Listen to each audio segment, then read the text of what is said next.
ਦੇਖਿਆ ਜਾਵੇ ਤਾਂ ਜੋ ਪਬਲਿਸ਼ਰ ਆ ਬੜਾ ਮੋਟਾ ਪੈਸਾ ਮੰਗਦੇ ਆ ਕਿਤਾਬਾਂ ਪਬਲਿਸ਼ ਕਰਨ ਦੇ ਲਈ। ਤਾਂ ਫਿਰ ਉਹ ਕਿਤੇ ਨਾ ਕਿਤੇ ਉਹ ਲੇਖਕ ਕੋਲੇ ਜਾਂ ਤਾਂ ਆਰਥਿਕ ਮੰਦੀ ਹੁੰਦੀ ਹੈ ਨਾ, ਤਾਂ ਜਾਂ ਉਹ ਉੱਥੋਂ ਤੱਕ ਕਹਿਣ ਤੋਂ ਭਾਵੀ ਕੋਈ ਨਾ ਕੋਈ ਰੁਕਾਵਟ ਪੈਦਾ ਹੋ ਜਾਂਦੀ ਹੈ ਨਾ, ਤਾਂ ਫਿਰ ਉਹ ਛਪਵਾਉਣ ਤੋਂ ਜੀ ਜੀ ਡਿਲੇ ਹੋ ਜਾਂਦਾ ਜੀ ਜੀ ਜੀ। ਤਾਂ ਫਿਰ ਇਹਨਾਂ ਚੀਜ਼ਾਂ ਨੂੰ ਆਪਾਂ ਕਿੱਦਾਂ ਕਵਰ ਕਰ ਸਕਦੇ ਜੀ। ਮੈਂ ਤੁਹਾਨੂੰ ਦੱਸਦਾ ਜੀ, ਬਲਦੇਵ ਸਿੰਘ ਸੜਕਨਾਮਾ ਤੇ ਹੋਰ ਬੜੇ ਸਾਰੇ ਸਾਹਿਤਕਾਰ ਜਿੰਨੇ ਵੱਡੇ ਵੱਡੇ ਸਾਹਿਤਕਾਰ ਰਹੇ ਆ, ਜਿਵੇਂ ਪ੍ਰਗਟ ਸਤੌਜ ਆ, ਮੈਂ ਕਾਫੀ ਦਿਨ ਪਹਿਲਾਂ ਪ੍ਰਗਟ ਸਤੌਜ ਉਹਨੂੰ ਢਾਹਾ ਪੁਰਸਕਾਰ ਮਿਲਿਆ, ਸਾਹਿਤਕ ਅਕੈਡਮੀ ਪੁਰਸਕਾਰ ਮਿਲਿਆ, ਉਹਨਾਂ ਨੂੰ ਫੋਨ ਤੇ ਵੀ ਗੱਲ ਹੋਈ, ਉਹਨਾਂ ਦੀ ਇੰਟਰਵਿਊ ਮੈਂ ਦੇਖੀ, ਹੋਰ ਬਹੁਤ ਸੇ ਸਾਰੇ ਨਾਵਲਕਾਰਾਂ ਦੀ ਜਿਹੜੀ ਇੰਟਰਵਿਊ ਦੇਖੀ ਹੈ। ਔਰ ਉਹੀ ਗੱਲ ਮੈਂ ਰਿਪੀਟ ਕਰ ਰਿਹਾ ਜਿਹੜੀ ਉਹਨਾਂ ਨੇ ਕੀਤੀ ਹੈ ਕਿ ਪਬਲੀਕੇਸ਼ਨ ਲੋਕਾਂ ਦੀ, ਸਾਹਿਤਕਾਰਾਂ ਦੀ ਲੁੱਟ ਖਸੁੱਟ ਕਰਦਾ ਹੈ। ਉਹ ਕਹਿੰਦਾ ਹੈਗਾ ਕਿ ਮੈਂ ਤੁਹਾਡੀ ਕਿਤਾਬ ਪੜ੍ਹੂੰਗਾ, ਜੇ 'ਚ ਵਜਨ ਹੋਇਆ ਫਿਰ ਛਾਪੂੰਗਾ। ਕਮਾਲ ਦੀ ਗੱਲ ਇਹ ਹੈ, ਤੁਹਾਡੀ ਕਿਤਾਬ 'ਚ ਵਜਨ ਵੀ ਹੁੰਦਾ ਹੈਗਾ, ਫਿਰ ਵੀ ਪਬਲੀਕੇਸ਼ਨ ਦਾ ਸਾਹਿਤ ਨਾਲ ਕੋਈ ਲੈਣ ਦੇਣ ਨਹੀਂ। ਕੋਈ ਪਬਲੀਕੇਸ਼ਨ ਸਾਹਿਤਕਾਰ ਖੁਦ ਬੰਦਾ ਹੋਵੇ, ਮਾਲਕ ਹੈ ਜਿਹੜਾ, ਉਹਦਾ ਓਨਰ ਹੈ, ਉਹ ਇੱਕ ਵੱਖਰਾ ਵਿਸ਼ਾ। ਨਹੀਂ ਤਾਂ ਟੋਟਲ ਪਬਲੀਕੇਸ਼ਨ ਹੈ ਜਿਹੜੀ ਉਹ ਜਿਹੜੇ ਲੁੱਟ ਖਸੁੱਟ ਕਰਦੇ ਹੈ, ਚਾਹੇ ਤੁਸੀਂ ਕਿੱਡੇ ਵੀ ਸਾਹਿਤ ਕਰੋ। ਜੇ ਤਾਂ ਕੋਈ ਰਾਮ ਸਰੂਪ ਅਣਖੀ ਹੈ, ਪ੍ਰਗਟ ਸਤੌਜ ਜਾਂ ਹਾਇਰ ਪੱਧਰ 'ਤੇ ਨਾ ਬਣ ਗਿਆ ਕਿਸੇ ਵੀ ਕਾਰਨ ਜਾਂ ਉਹਦੀਆਂ ਲਿਖਤਾਂ ਕਾਰਨ, ਫਿਰ ਤਾਂ ਉਹਨੂੰ ਪੈਸੇ ਵੀ ਦਿੰਦੇ ਆ ਸਾਰਾ ਕੁਛ। ਪਰ ਹਜ਼ਾਰਾਂ ਲੱਖਾਂ ਮੌਕਿਆਂ 'ਤੇ ਇਹੀ ਦੇਖਿਆ ਗਿਆ ਕਿ ਪਬਲੀਕੇਸ਼ਨ ਰਾਈਟਰਾਂ ਦੀ ਲੁੱਟ ਖਸੁੱਟ ਹੀ ਕਰਦਾ। ਚੜ੍ਹਦੀ ਕਲਾ ਮਾਲਵਾ ਨਿਊਜ਼ ਦੇਖਣ ਵਾਲੇ ਸਾਰੇ ਹੀ ਸਰੋਤਿਆਂ ਨੂੰ ਕਮਰਜੀਤ ਸਿੰਘ ਵੱਲੋਂ ਪਿਆਰ ਭਰੀ ਸਤਿ ਸ਼੍ਰੀ ਅਕਾਲ ਜੀ। ਦੋਸਤੋ, ਅਸੀਂ ਆਪਣੇ ਚੈਨਲ ਦੇ ਮਾਧਿਅਮ ਰਾਹੀਂ ਕਿਸੇ ਨਾ ਕਿਸੇ ਸ਼ਖਸੀਅਤ ਨੂੰ ਤੁਹਾਡੇ ਰੂਬਰੂ ਕਰਦੇ ਹਾਂ। ਅੱਜ ਅਸੀਂ ਕਿਸੇ ਸ਼ਖਸੀਅਤ ਨੂੰ ਨਹੀਂ, ਸਾਡੇ ਹੀ ਚੜ੍ਹਦੀ ਕਲਾ ਮਾਲਵਾ ਨਿਊਜ਼ ਦੇ ਡਾਇਰੈਕਟਰ ਸਰਦਾਰ ਜਸਵੀਰ ਸਿੱਧੂ ਨੂੰ ਤੁਹਾਡੇ ਰੂਬਰੂ ਕਰਾਂਗੇ, ਜੋ ਇੱਕ ਪੱਤਰਕਾਰ ਹੋਣ ਦੇ ਨਾਲ ਨਾਲ ਕਹਾਣੀਕਾਰ ਤੇ ਸਾਹਿਤਕਾਰ ਨੇ। ਤੇ ਆਓ ਦੋਸਤੋ ਜਾਣਦੇ ਹਾਂ ਉਹਨਾਂ ਦੇ ਜ਼ਿੰਦਗੀ ਦੇ ਬਾਰੇ ਕੁਝ ਗੱਲਾਂ। ਚੜ੍ਹਦੀ ਕਲਾ ਮਾਲਵਾ ਨਿਊਜ਼ ਦੇਖਣ ਵਾਲੇ ਸਾਰੇ ਹੀ ਸਰੋਤਿਆਂ ਨੂੰ ਮੇਰੇ ਵੱਲੋਂ, ਕਮਰਜੀਤ ਸਿੰਘ ਵੱਲੋਂ ਪਿਆਰ ਭਰੀ ਸਤਿ ਸ਼੍ਰੀ ਅਕਾਲ ਜੀ।